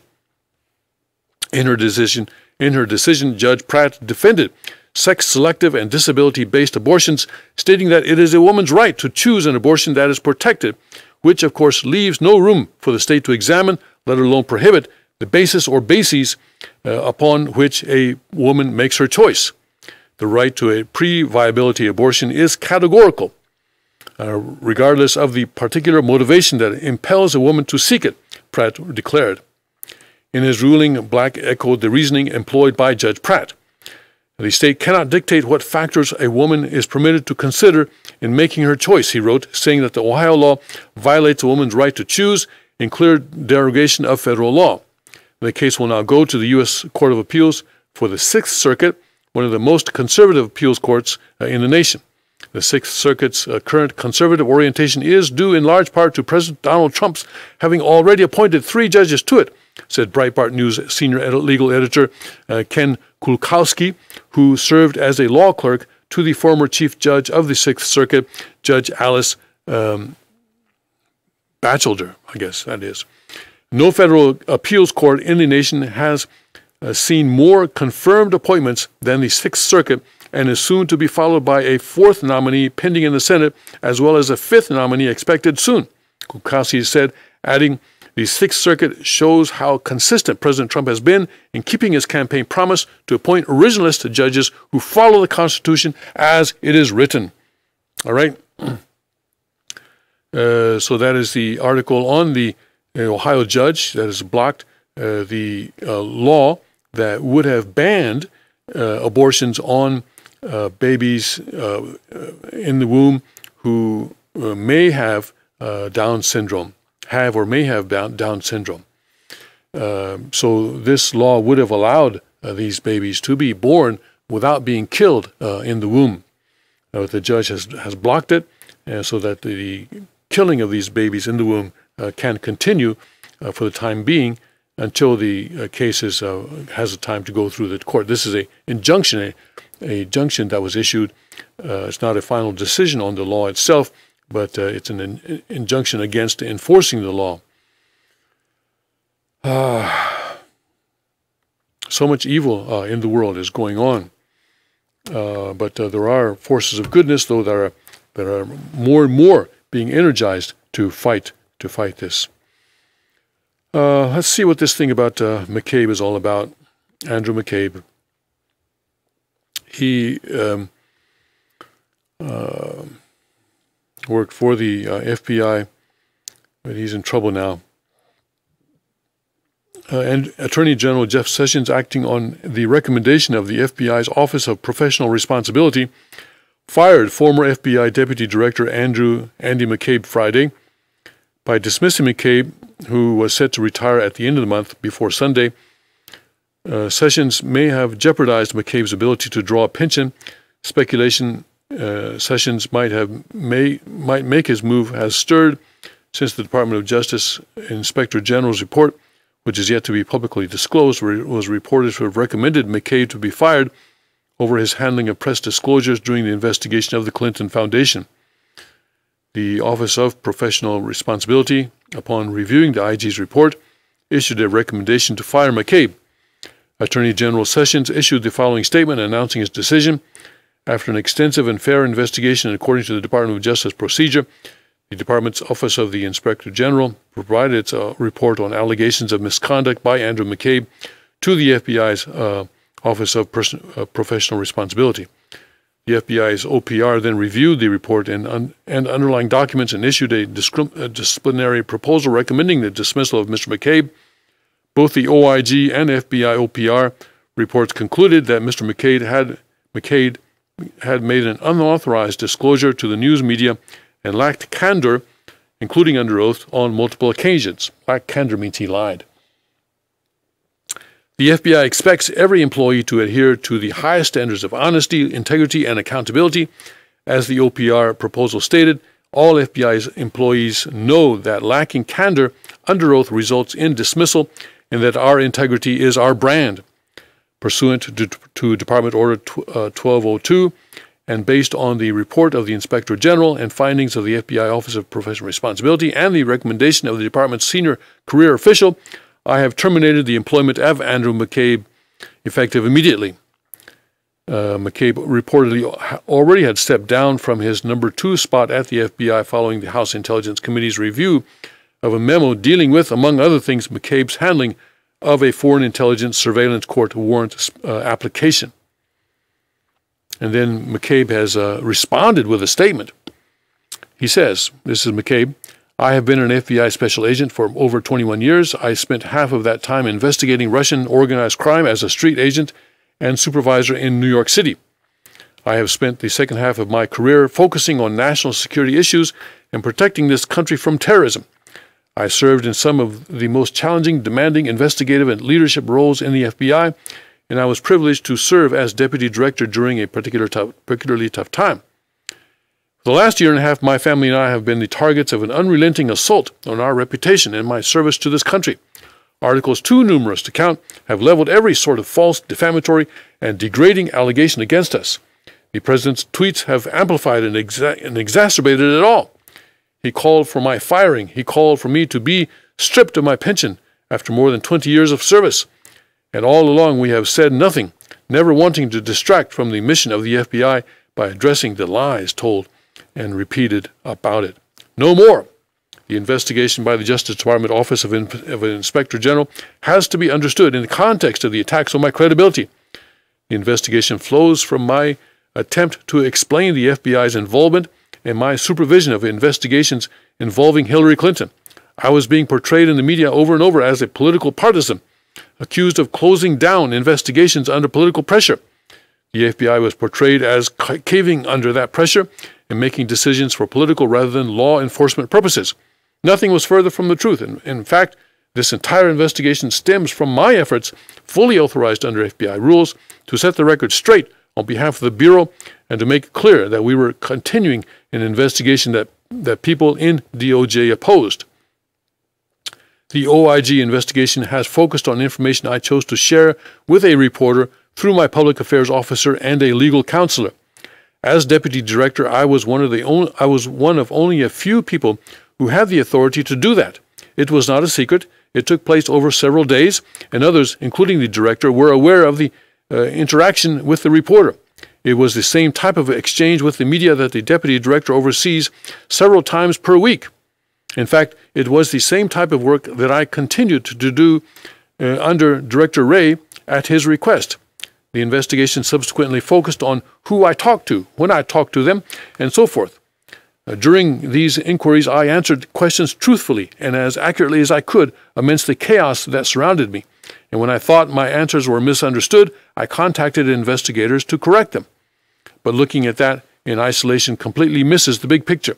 The big picture is a tale of what can happen when law enforcement is politicized, public servants are attacked, and people who are supposed to cherish and protect our institutions become instruments for damaging those institutions and people. Here's the reality. I am being singled out and treated this way because of the role I played, the actions I took, and the events I witnessed in the aftermath of the firing of James Comey. The release of this report was accelerated only after my testimony to the House Intelligence Committee revealed that I would corroborate former Director Comey's accounts of his discussions with the President.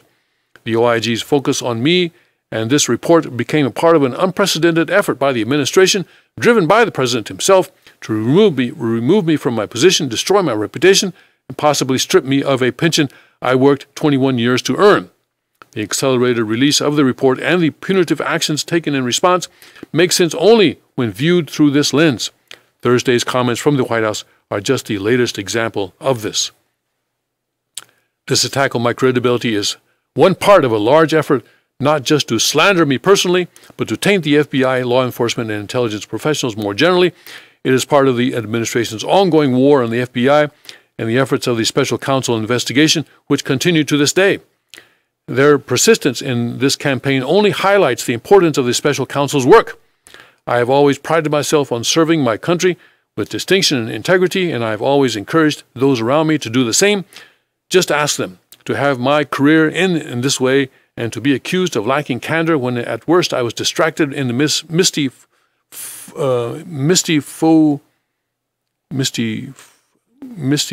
chaotic events is incredibly disappointing and unfair. But it will not erase the important work I was prevailed to be a part of and results of which will in the end be revealed for the country to see. I have unfailing faith in the men and women of the FBI, and I'm confident that their efforts to seek justice will not be deterred. So anyway, he says the results of which will in the end be revealed for the country to see. So he says history will exonerate him. We'll have to see. We'll see. But anyway, but I think part of what he says does not ring true in that he tries to say that there were attempts to politicize the FBI under the Obama administration, but he portrays himself as resisting those attempts successfully, and other FBI people also resisting those attempts successfully. But I think that is that does not ring true. I think my impression, my observation is the FBI was politicized very, very thoroughly, not only during the Obama administration, but also during Clinton administration, and that they were actually shutting down investigations of Clinton. The way that the Clinton emails were handled, we've learned that Jeff Sessions, the Attorney General, has appointed someone to look into that situation. That clearly needs to be looked into much more thoroughly. How that investigation was handled, that seems to be that investigation seemed to have been terminated or conducted with a political bias in favor of Clinton. All right, let's take a break, and we'll come back in 5 minutes or so with more news from a Chonyu perspective.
Jesus to the least of these. Boys become kings, girls will be queens, wrapped in your majesty.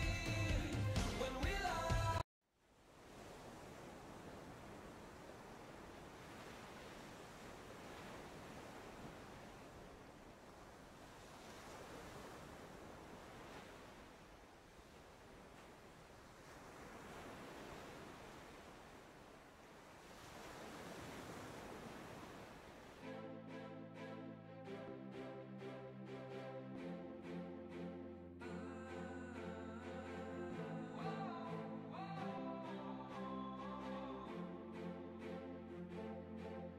Little hands, shoeless feet, lonely eyes looking back at me. Will we leave behind the innocent to grieve? On their own, on the run, when their lives have only begun. These could be our daughters and our sons. And just like a drum, I can hear their hearts beating. I know my God won't let them be defeated. Every child has a dream to belong and be loved. Boys become kings, girls will be queens, wrapped in your majesty. When we love the least of these, then they will be brave and free. Shout your name in victory. When we love the least of these. When we love.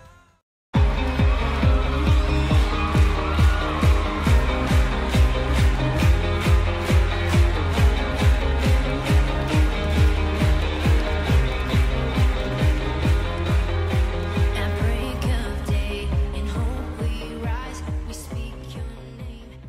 Welcome back to the King's Report for Saturday, March 17th, 2018. Tim Miller in for the second king of Hyung Moon. And in a minute, let's watch a InfoWars video on the whole Andrew McCabe and Clinton situation. But before we do that, I want to bring your attention to something. During the recent events, one of the things that the opponents, our beloved opponents, did was that they came to our Facebook page and they gave us a bunch of one-star reviews so as to knock down our average review score quite a bit.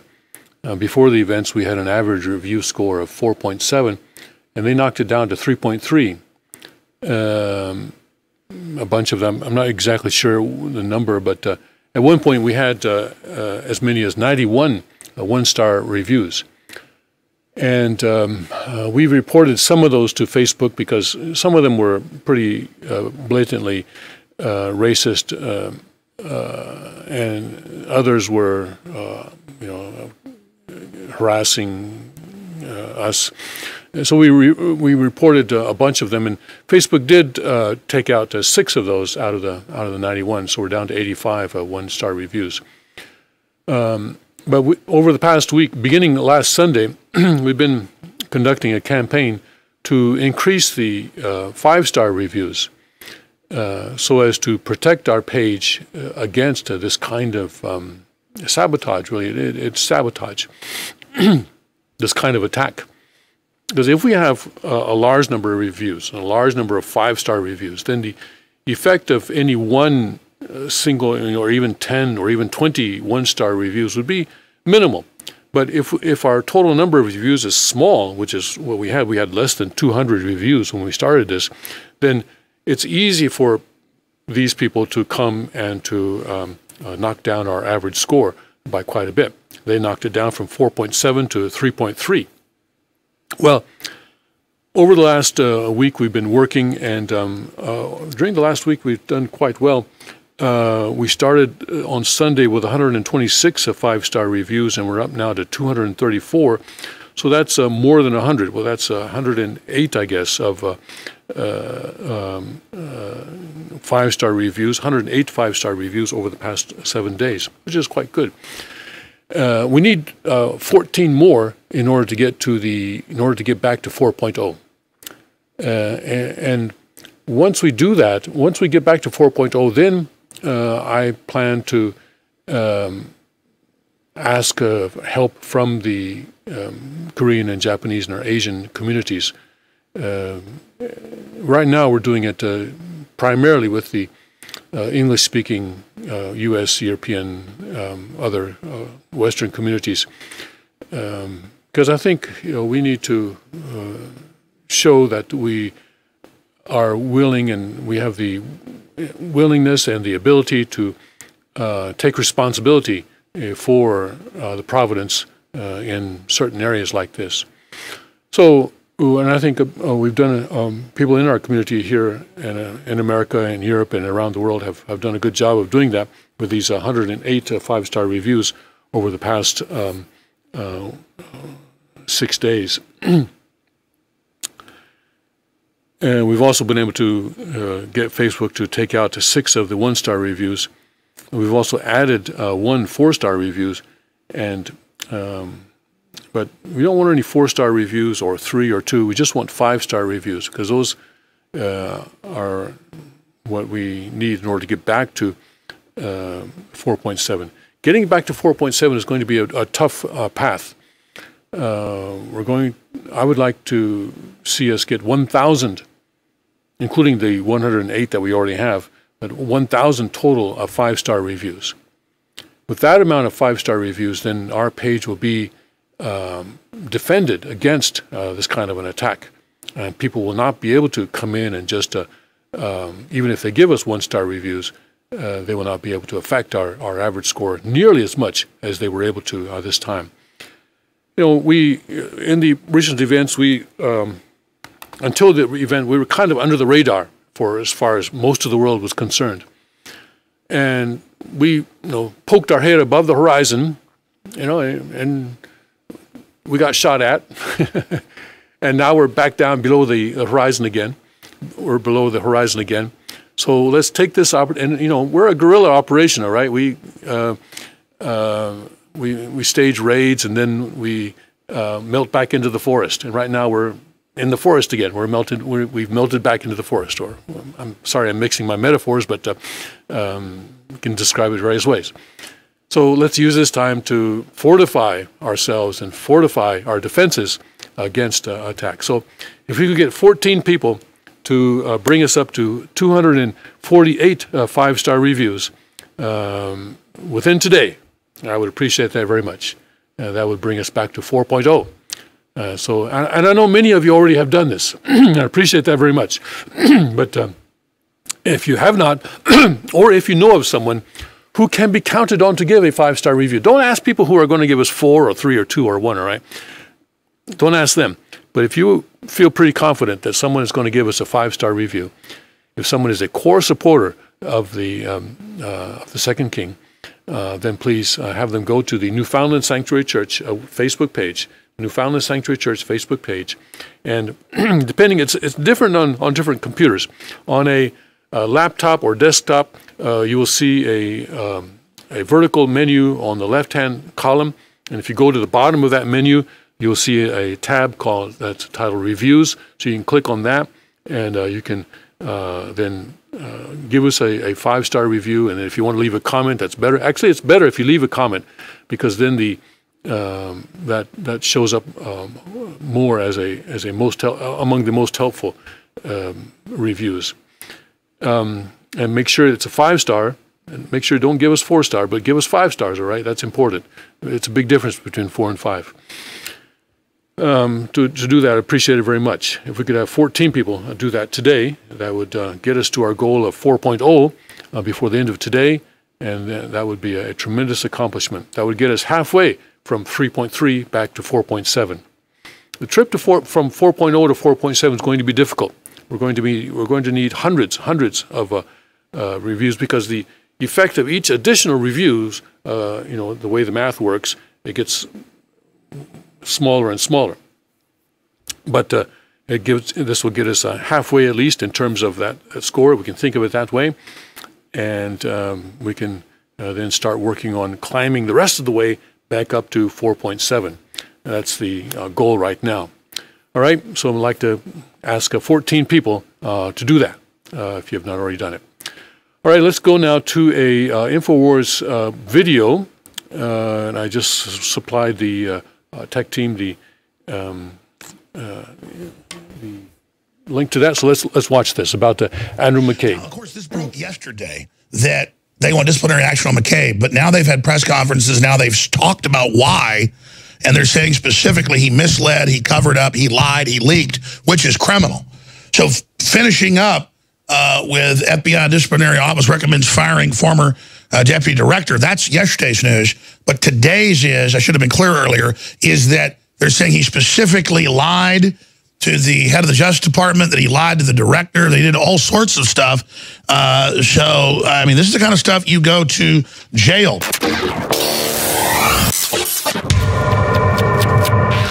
I'm Alex Jones, your host, blasting out on over 200 radio stations, now over 100 UHF, VHF, and cable. And, of course, Infowars.com, Newswars.com, the free audio and free video feeds, and a lot more. It is an act of resistance when you tell neighbors, friends, family, community, your email list, your Facebook, your Twitter about the broadcast. And, hey, one of the most censored, one of the most attacked organizations out there. And I want to get into that in a moment, because Bill Mitchell is a smart guy. I've been watching him for years, but more and more in the morning and stuff, and when his shows are on or when I get home at night, I watch it because it seems really optimistic. But Trump is optimistic, and when you get how Trump operates, he has a formula. I think Bill Mitchell is a lot more right than he is wrong. And I've been kind of coming around. I mean, I already liked 90% of what he was saying when I was watching him a year ago, but now I'm coming around, and I think he's dead on. At least from Trump's perspective and how Trump's philosophy. It doesn't mean Trump will get it all done or everything's going to execute perfectly. Yourvoice.tv. And again, of course, we're going to go back to him here in just a moment. Now, of course, this broke yesterday that they want disciplinary action on McCabe, but now they've had press conferences. Now they've talked about why, and they're saying specifically he misled, he covered up, he lied, he leaked, which is criminal. So finishing up with FBI disciplinary office recommends firing former deputy director. That's yesterday's news. But today's is, I should have been clear earlier, is that they're saying he specifically lied to the head of the Justice Department, that he lied to the director. They did all sorts of stuff. So, I mean, this is the kind of stuff you go to jail. And we also have the Inspector General Horowitz of the Justice Department, saying, again, first we fire him, and then we need to look at criminal charges. So this is really, really, really, really hardcore. McCabe is now pleading a case at the Justice Department. IG could soon release explosive report on FBI's Clinton probe as Sessions weighs firing McCabe. This is going to unravel the entire operation in the FBI, not just creating the Fusion GPS dossier, but also the cover-up for Abedin and Weiner and all the weird stuff they were doing, setting people up, obviously, with sex parties is what I've gotten from the FBI and state police in New York and New Jersey. I mean, it looks like Trump's delivering again, finally, just like Bill Mitchell said. Mitchell, and is it SG Bull? He's like the silver guy. It was the first guy I saw talking about this about a year ago. And then I saw Mitchell basically seeing the same thing. It's not about who said it first. I'm just saying, I was like, that's too optimistic. Come on, that's just so elaborate. But I know it's this, at least. They found all the stuff on the Clintons. We know they covered it up. Trump's clean, so is Mueller going to flip back now to save his ass, knowing he can't get a prosecution of Trump and knowing there's nothing there? That is guaranteed. The question is, from the beginning, was Mueller really a good guy or a bad guy? I think pretty bad overall because I protected the Clintons and others. But who knows? We'll get our guest take on that right now, but this is an incredible time to be alive. So what do you make of where this is going? Yeah, this is an amazing time to be alive. I tell you what, in the future, when they have time travel, they'll have to pay extra to come back to this time and see the moment in history when America stepped back from the brink. I mean, after 8 years of Obama, we were Thelma and Louise time, going over the cliff. And, I just, by the hand of Providence, I think that Donald Trump was able to pull us out. I mean, think about this, that he had the entire media against him. He had the entire DNC against him. Half his own party against him. And yet somehow we still prevailed, and we didn't eke by an electoral vote or two. We won big. We broke down the blue wall up in the Rust Belt. And right now with Trump's trade ideas and his tariff ideas, he's solidifying those gains up there in the Rust Belt in the blue wall. So, yeah, and I tell you what, the Democrats can't win Michigan, Wisconsin, Pennsylvania, and Ohio in the future. They're never going to be president again. They're not going to be president again. So Trump is being strategic, and this is what he always does. The problem that we have in politics is we're accustomed to most media people and most politicians being linear thinkers. They live by only the next news cycle.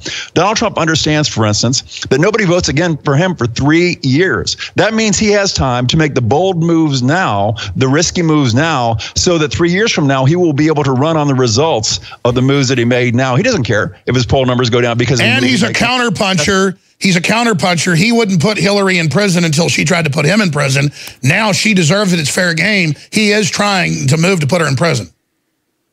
Yeah, yeah. And like I said, I think the real benefit of prosecuting Hillary, there are 90% of the benefit in prosecuting Hillary is just prosecuting Hillary. That the base is hungry for their Shakespearean pound of flesh on this thing. Okay, they want justice, they want fairness. You know, I tell you, it's the same reason why the Republican base hates illegal immigration. Not just because these people are coming here illegally and committing crimes and that sort of thing. And then getting free tuition and bitching and complaining and committing crimes. It's like standing in line at Disneyland at Magic Mountain for 2 hours, and you finally get to the front, and they open the side door and let a bunch of people out and get in front of you that didn't wait at all. It violates America's sense of fairness, sense of justice. And it's funny, the social justice warriors, the fairness people on the left it doesn't bother them at all. Let me ask you this then. I think we have come back from the brink, and I think we've now turned the tide in their counteroffensive. If we recognize the massive censorship, we'll cover next segment, and your ideas of how to counter and what we should do. But, again, Bill Mitchell joins us here. Listen to the Alex Jones Show. If you're listening on radio, you look at Hillary and you look at all these people bad-mouthing the Midwest, bad-mouthing, saying the rest of the country doesn't matter, only the East and West Coast. We don't have the GDP, blah, blah, blah, because they cut it off artificially through NAFTA, GATT, and globalism. And you really see their hatred for flyover country and bitter clingers. And then you see her own former campaign manager coming out against her. You see Joy Behar apologizing to the vice president. I'm seeing signs that they're trying to pull back now and realize they've had their asses handed to them. What do you think? Yeah, well, the Clinton brand is broken. The Clinton brand is broken. Hillary Clinton only had influence as long as she could offer the potential for power out of the White House. Once that has ended, her influence has ended, and they're just sort of putting her out to pasture right now. We've already heard the news that the Democrats are going to run away from Bill Clinton. Bill Clinton was their always go-to savior guy. They're going to run away from Bill Clinton in the future. And once again, you look at something like PA 18, folks, it's not representative of what's going to happen in the midterms, because you had a young, fresh-faced Marine basically run mostly on the Trump agenda or on very much Democrat light on the other side. Exactly. They had to go in there as infiltrators and basically act like they were patriots to get in, and there was some election fraud. But let me bring this up then, since you mentioned it. As we're about to go to break, talk about censorship. The top brains I've talked to in D.C., you name it, said they're going to move against Silicon Valley, all of it, they already are, the censorship, but that this is all just death throes or like people throwing a fit, and that's why they have Georgetown suing me, and my lawyers say it's not even a real suit, it'll be thrown out. And my lawyers don't just tell me that, by the way, because we've had some suits they say have some teeth. That's what's crazy, is that it's all insane, and it really is. I talked to 4 different top lawyers this week, and they all said they're banging their heads against walls. This is a death rattle. This is a temper tantrum. Well, okay, but I still don't like the University of Georgetown having a temper tantrum on me. It doesn't feel very good. But how do you expect their death throes then to roll out? Because it's just getting more shrill, more insane, kill Republicans, hashtag kill Scalise, kill. I mean, they're getting pretty crazy. Yeah, this is what Donald Trump does. See, most people think the way you defeat your enemies is by putting your foot on the neck and crushing them. Unfortunately, you can't do that in politics. It's not allowed. So what Donald Trump does is what we call sunlighting the vampires, okay? Instead of trying to push his opponents off to the side and silence them, he gives them center stage, puts a mic in their hand, turns on the lights and said, okay, sing. And, they can't carry a tune. And the audience is like, wow, these people can't sing. These people can't sing. So this is what he does. He did this, for instance, with Romney as Secretary of State. You know, he puts. But how do we get them to stop flailing? How do we get the victims of this brainwashing to realize they can wake up, they can be prosperous, they don't have to flop around and have death throes along with Hillary? Yeah, well, I tell you, social media is going to try to quiet us down and silence us. It's not going to work. It's not going to be effective, because the only way they can be effective is if they totally shut us off. And the negative goodwill from totally shutting us off, they're trying to find a balance by slowing us down. In other words, I think what they're trying to do is they're not trying to kill us. They're trying to discourage us so we lose heart. That's exactly, they're trying to demoralize us and break our will. And that's why I'm not just saying it. I'm excited to be in thousands of newspapers a day and them lying about me and Pepe the Frog suing me. My lawyers say we're going to countersue. He will lose 100%. I mean, it is totally fraudulent and frivolous. Doesn't matter. He's got a big fat cat liberal lawyer, though. Well, he'll get it too. We'll be right back. Stay with us. You know, someone very profoundly once said many years ago that if fascism ever comes to America, it'll come in the name of liberalism. You're a white male! You're a white man! If you are receiving this transmission, you are the resistance. All right, that's the end of the content, I guess. All right, we can stop it there. Yeah, interesting how, if you say something with white hair, it sounds a lot more credible than it might otherwise. Either white hair or a British accent, either one will work. But they're making sort of interpreting things in a sort of a rosy picture. What they say about Pennsylvania's 18th district, it may be correct, that you had a guy running, a Democrat running, and it looks like he's going to win, although it won't be decided until sometime next week at the earliest. Saying that I'm not going to support Pelosi. I support the tariffs, President Trump's tariffs. I support guns, this kind of thing, and so he was kind of on a Trump light, kind of similar to Trump, and he's a young Marine veteran. He was a former federal prosecutor, kind of charismatic, and so he defeated a Republican opponent who was didn't really know how to fundraise, was much older, in his 60s, I guess, and not very charismatic, and depended on the National Party to come in and prop him up, and so it looks like he stands a good chance of losing. He possibly could still win if a miracle happens, but looks like he's going to lose. So maybe the Pennsylvania 18th district does not, as they say there in that video, reflect what's going to happen in the midterms. But at least it gives the Democrats hope that they have now found a way to defeat Trump in the midterms. Well, I have to see. And, Trump doing things in a, shining a light on the vampires, maybe that's true. Maybe that's true. I don't know. I always hesitate to interpret events in a way that serves to confirm my own narrative. I always try to I always try to be careful about that. One of the sort of mottos for myself that I've developed is that never believe your own propaganda. Never believe your own propaganda.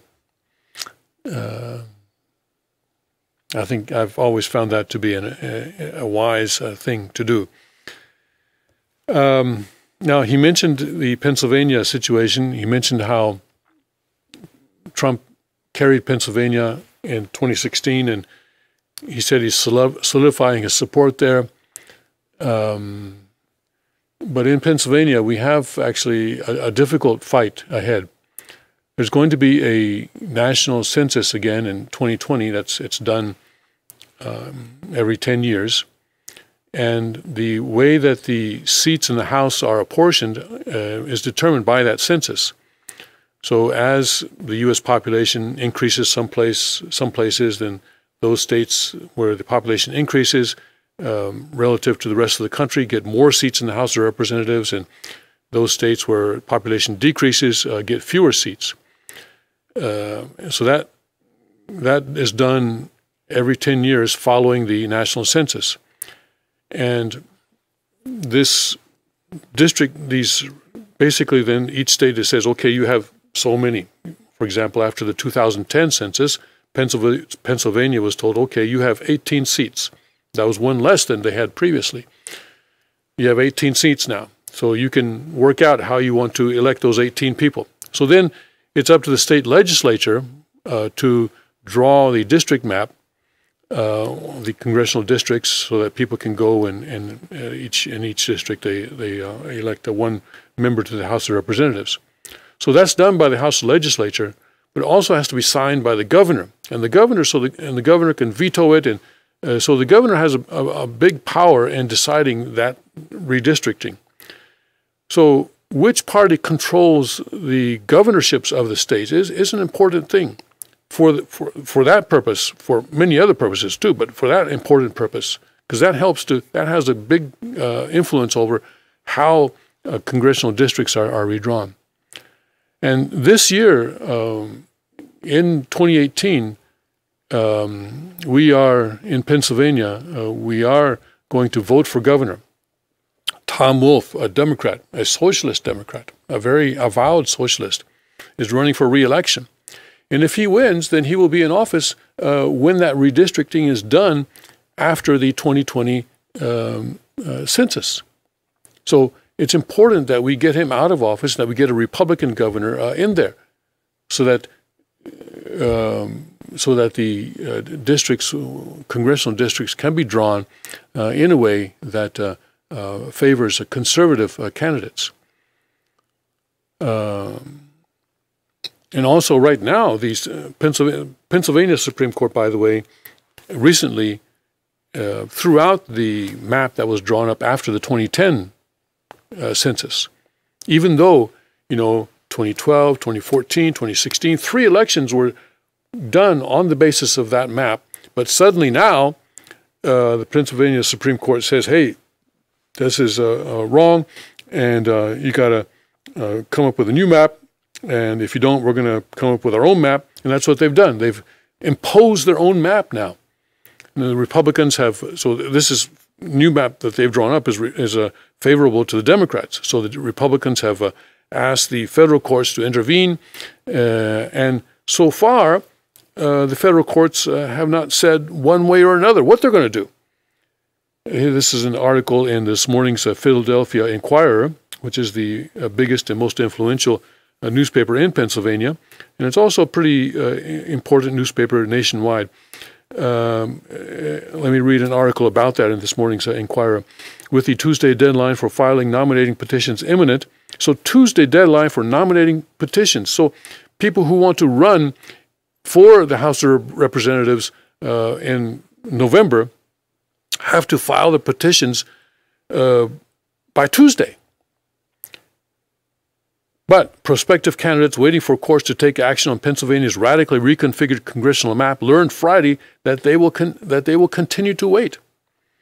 By day's end Friday, neither the U.S. Supreme Court nor the U.S. District Court here have decided whether to grant requests from Republican lawmakers who want them to overturn the new congressional map put in place by the Pennsylvania Supreme Court, which ruled that the lines drawn in 2011 represented an unconstitutional partisan gerrymandering favoring Republicans. So why did the Supreme Court, which is dominated by Democrats, by the way, why did they wait until the last minute to decide that the map that was drawn up 7 years ago is unconstitutional? Well, I think there's a reason for that, and that's part of their tactics. Members of both parties and outside experts appeared to be at a loss to explain the court's inaction. The delay, at least on the U.S. Supreme Court side, is quite unusual, said Richard L. Hassan, a lawyer and political science professor at the University of California, Irvine. Candidates have until 5 p.m. Tuesday to file paperwork with at least 1,000 signatures supporting their runs for office. The paperwork must be precise and include the specific districts the candidates are seeking to represent, but we don't know where the districts are going to be. No. Right now here, we're in the 10th district, but I think, according to the Supreme Court, it's a new map. We're in some other district. I can't even remember what it is. So we will no longer. So if I want to run for the House of Representatives in this area, Should I put down 10th district on my nominating petition, or should I put down the new one, or what should I do? I don't know. And the courts are not telling me. As of Friday evening, 12 candidates had filed petitions, 9 Republicans, 3 Democrats, and a flurry of other filings is expected early next week. Republicans say the lack of a decision this close to the deadline leaves candidates in limbo and exacerbates an already chaotic situation. There's a lot of confusion among both candidates and voters, said Chris Martin. Yeah, and donors, I mean, who am I going to donate to? Huh? I want to donate to the man or woman who's going to run for the Congress in my neighborhood where I'm living. But I don't know who that is. I don't know. A spokesman for the National Republican Congressional Committee, which works to elect GOP members to the House. I think for the most part, most of them are getting signatures for the new districts because until we have a decision, that's just the assumption they have to operate under. A last-minute switch could have major implications for the election. Some Republicans fear that a change could make them vulnerable to petition challenges that could knock them out of the election. A change could also cause some candidates to drop out of the race and, if deadlines are extended, prompt others to enter it. One Democrat, State Representative Greg Vitale of Delaware County, Delaware County is down there by Philadelphia, also expressed concern about the lack of clarity on the map. He flipped back and forth on whether to run for Congress or his state seat before deciding to run for both, a move that angered some other potential candidates. Even to this day, there is still not certainty as to what those lines will be, he said earlier this week. Members of both parties and outside experts seem to be looking anywhere they can for hints about what the courts might do. The common wisdom, yeah, there you go, common wisdom. Wisdom is not so common these days. But anyway, common wisdom seems to be that somebody is writing a dissent from a court order, and given the timing, the more time that passes, the less likely it is that the court grants the stay, and that's because everybody's reliance on the lower court order is increasing, Hassan said. But he added, you can never say never. Privately, some Democrats wonder if Republicans have resigned themselves to the new map's existence, although publicly many GOP members still hold out hope it will be overturned. State Representative Rick Saccone, a Republican who just lost a special election in western Pennsylvania, announced this week that he will run in the new 14th District south of Pittsburgh. And Republican Congressman Scott Perry, one of several who has joined a legal challenge of the new map, also filed paperwork to run in one of the new districts. There's been no confusion, says Adam Bonin, an attorney representing several Democratic candidates. All understand what their boundaries are and what the district numbers are, and everyone is looking forward to filing their petitions on Monday and Tuesday.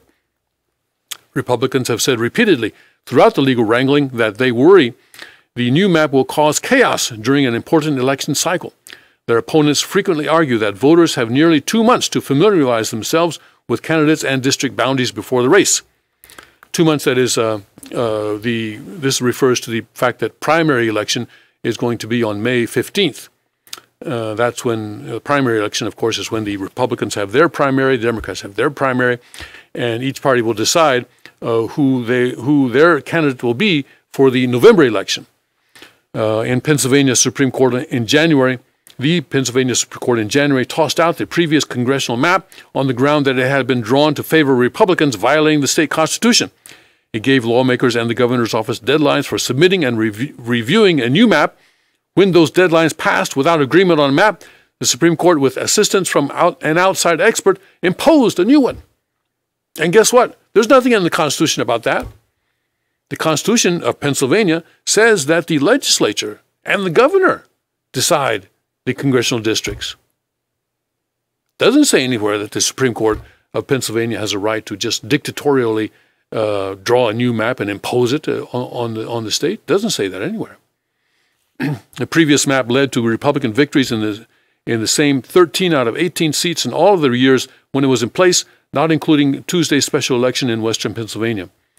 So, just because, the Republicans do well does not mean that the map is flawed. Experts have said they expect the map imposed by the state Supreme Court still would give Republicans a slight edge, but would create more districts that favor Democrats and more districts that are competitive for both major parties. That's obvious why Democrats are doing it this right now. They want to gain seats in the House so that they can impeach President Trump. Impeach Trump. That is their byword. That is their motto. And by doing this, they figured they can pick up maybe 3 or 4 seats in Pennsylvania. Republican lawmakers have filed 2 challenges to the map, both arguing that the Pennsylvania Supreme Court overstepped its bounds and violated the election clause of the U.S. Constitution, which gives states' legislatures power over elections. All right, so that's the article in the Philadelphia Inquirer this morning, which is a liberal paper, but still it is a source that we have to use for information like this. But just make sure that we read it with that understanding, all right? Okay, so by the way, so as I said, the primary election in Pennsylvania is May 15th, and our primary election is being held this spring throughout the United States, so please check what date your primary election is going to be, and make sure that you are registered to vote.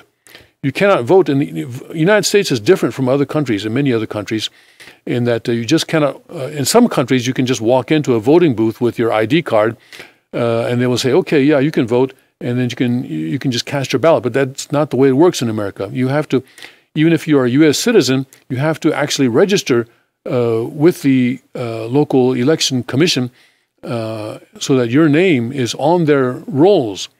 Your name is on their list.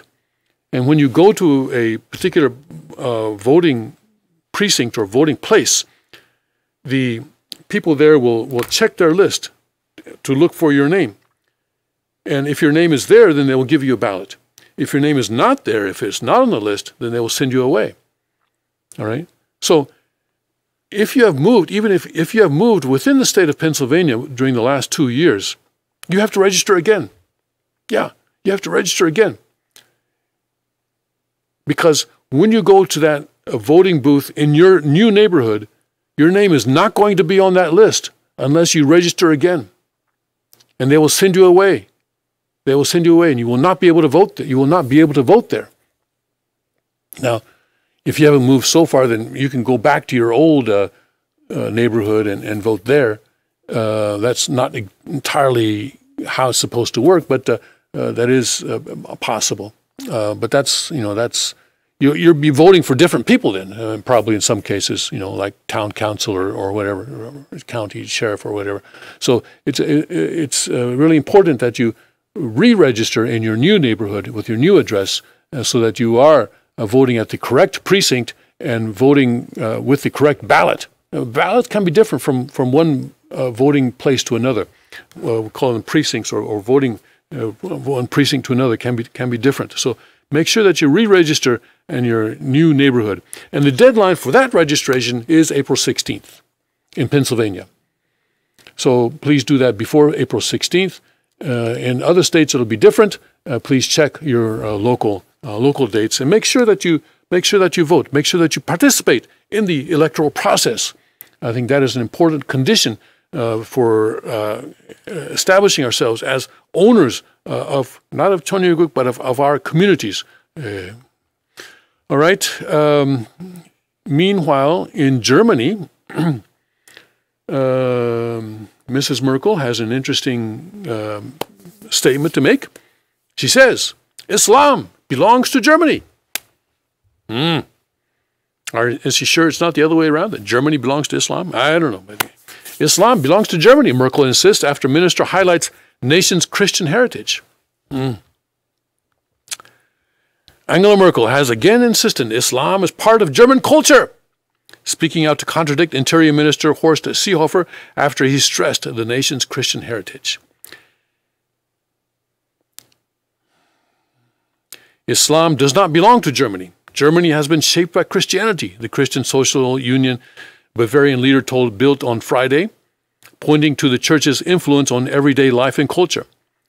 These aspects include shops being closed on Sundays, church holidays and rituals such as Easter, Pentecost, and Christmas.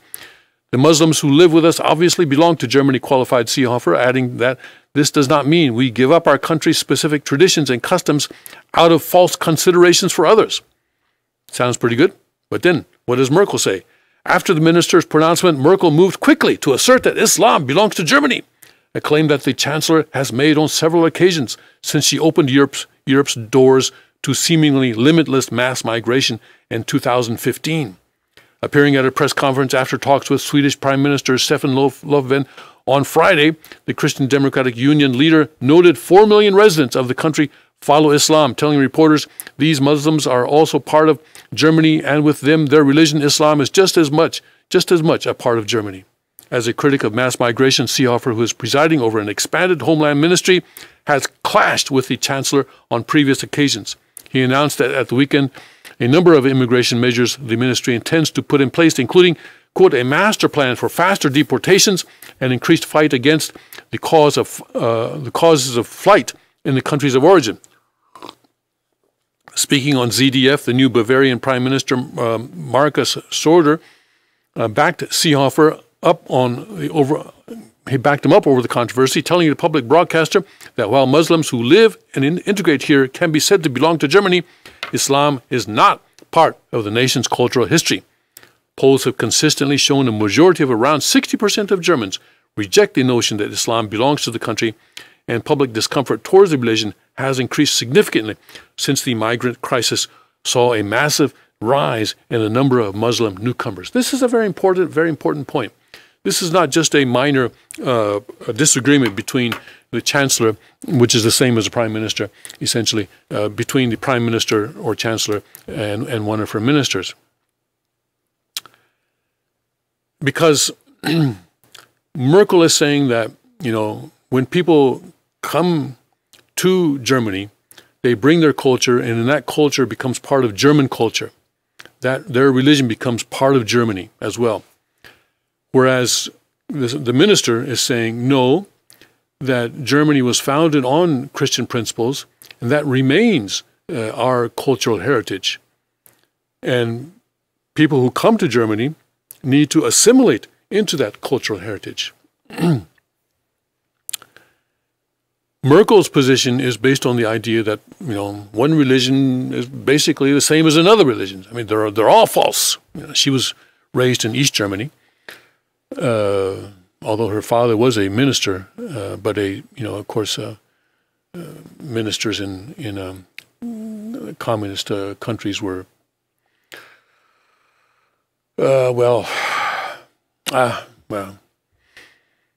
anyways, he was not an underground minister, right? He was not one of these people who were really fighting for their religious beliefs. Anyway, she was raised in East Germany, so she was educated in East Germany in the Marxist schools. So maybe for that reason, she believes that that one religion is basically same as another. They're all opiates of the people. Who cares which one it is? But there is a clear difference. The second king has spoken extensively about this, and we need to learn and understand what he says about this.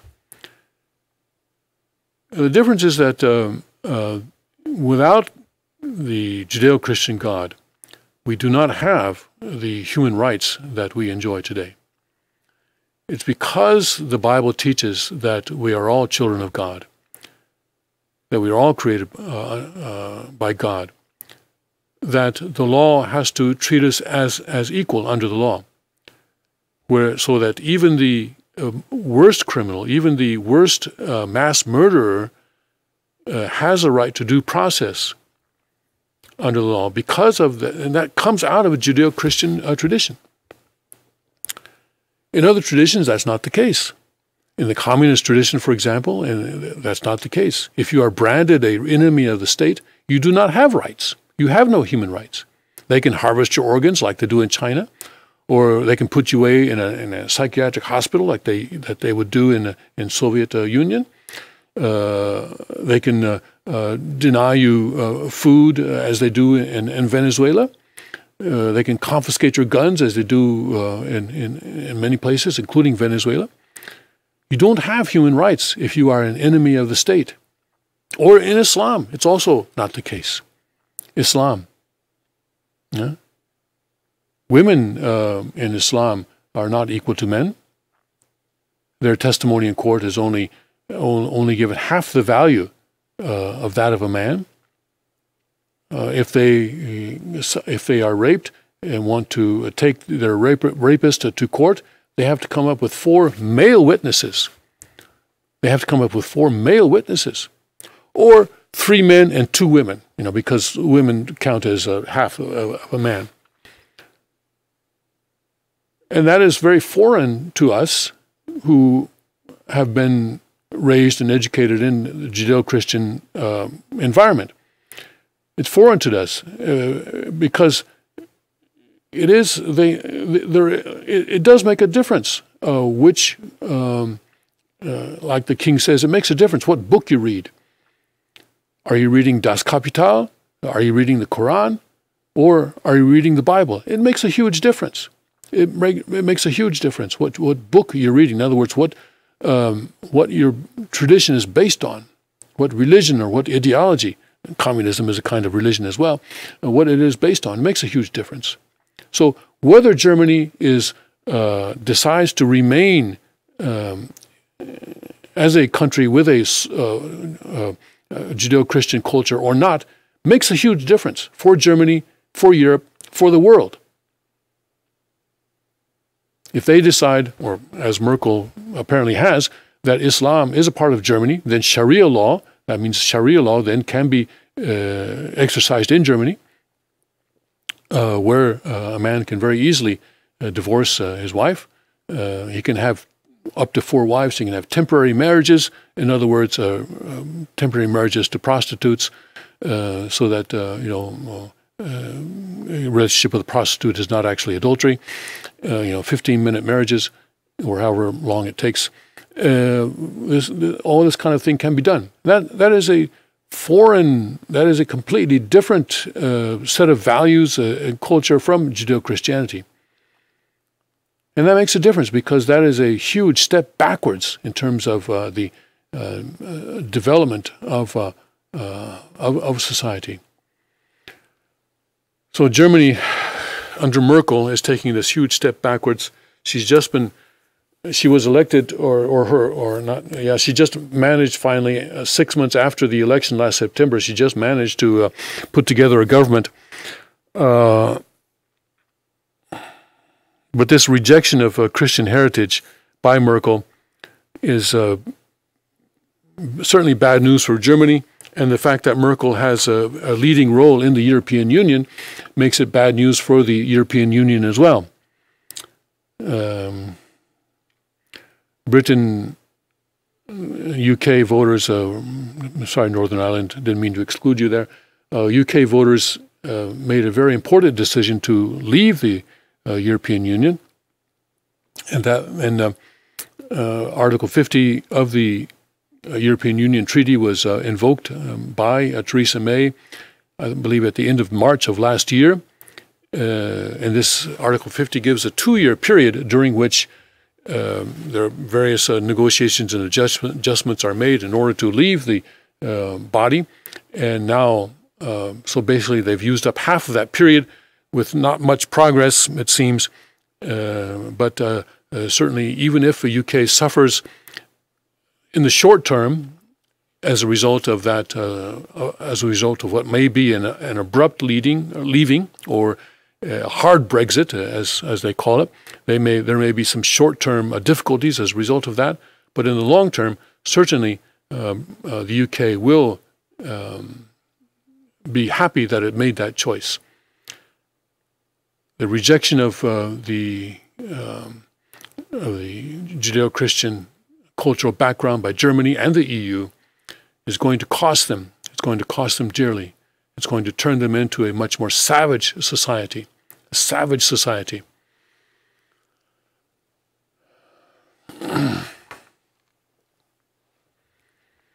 Let's look at maybe a couple other headlines on the Drudge Report before we have to leave. This whole thing with the Stormy Daniels, not too interested in that.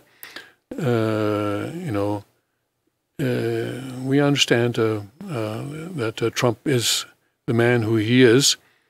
And DC guessing game, who gets axed next, that's always a fun game to play if you're in Washington, D.C.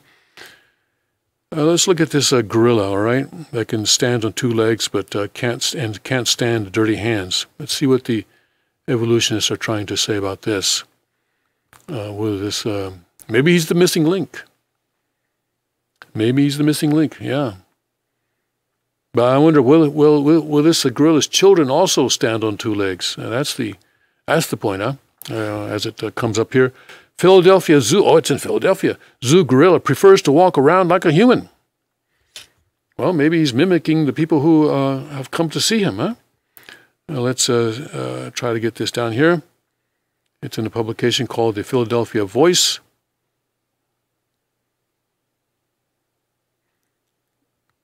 Trying to get it to camera. The Philadelphia Zoo has a clean freak on its hands. Well, not on its hands, actually. Lewis, 18, a male gorilla who has been at the zoo since July 2004, is keeping his hands clean by choosing to walk around on two legs, according to an Associated Press report. When Lewis has his hands full of tomatoes or other snacks, he walks upright like a human to keep food and hands clean, rather than the typical gorilla stance of leaning forward on his knuckles. Michael Stern, a curator of primates and small mammals, says workers had to install a fire hose over a mud puddle in the yard. The nearly 500-pound, 6-foot-tall primate crosses it like a tightrope to avoid getting dirty.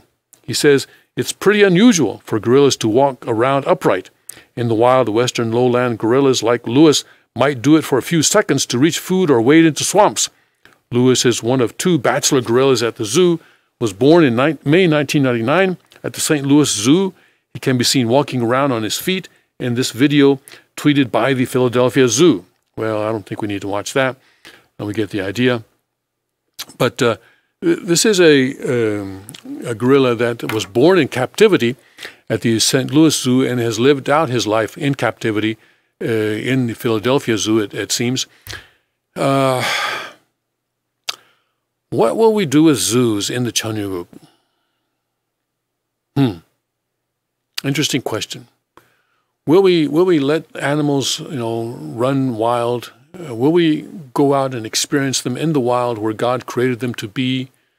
Or will we continue to capture them and put them in cages and bring them into urban areas where we can see them without having to go out into the wild?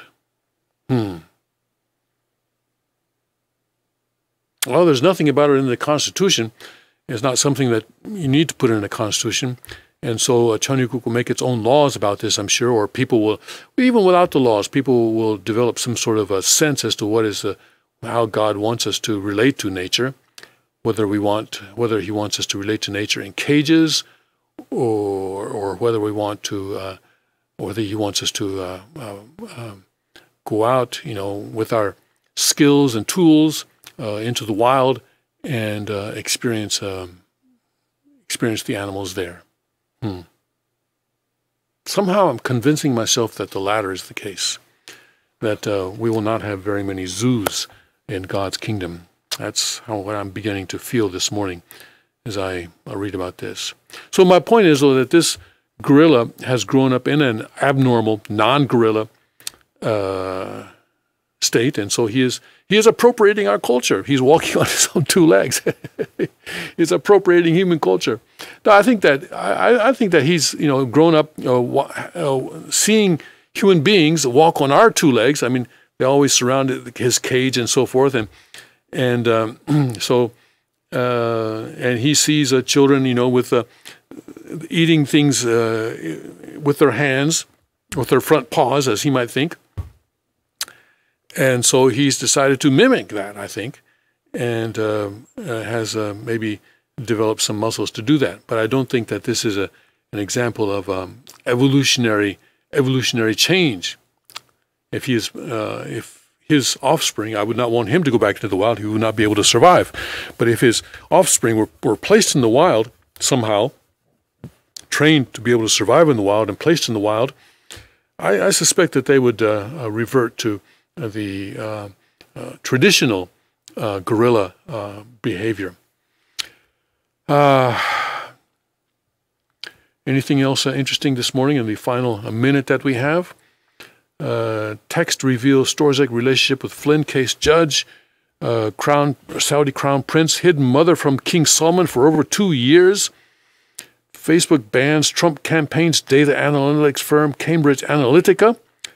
U.S. Army looking toward land combat robots in 2019. Wow. That doesn't sound very good. Hillary Clinton, as long as they're, out fighting wars for us and against our enemies, all right. But then at some point, they could be coming in the opposite direction, those combat robots.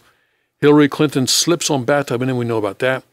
Mexican cartel torches Michoacan after Breitbart expose triggers Kingpin's arrest. Daily Post says Kudlow, Pompeo, Trump's picks just get better and better. All right, let's bring this to an end. Appreciate your being with me this morning on this broadcast, and please remember what I said about the 14 people. If you don't know what I'm talking about, you'll have to go back through the broadcast. I'm not going to tell you again. 14 people. We need, like to see 14 people do what I asked to do before the end of today, and so that we can have an average score of a 4.0. And I'm sure if you were listening to the broadcast, you know what that's all about. Thank you very much for being here this morning, and please get out into the wild and into nature. Don't go to a zoo. Let's enjoy nature the way God created it. I can't remember Father ever going to a zoo. I'll have to ask the second king about that. What Father thought about zoos. I'll have to ask him when I have a chance. I can't ever remember him going to a zoo. Anyway, God bless, Godspeed, and may his kingdom come.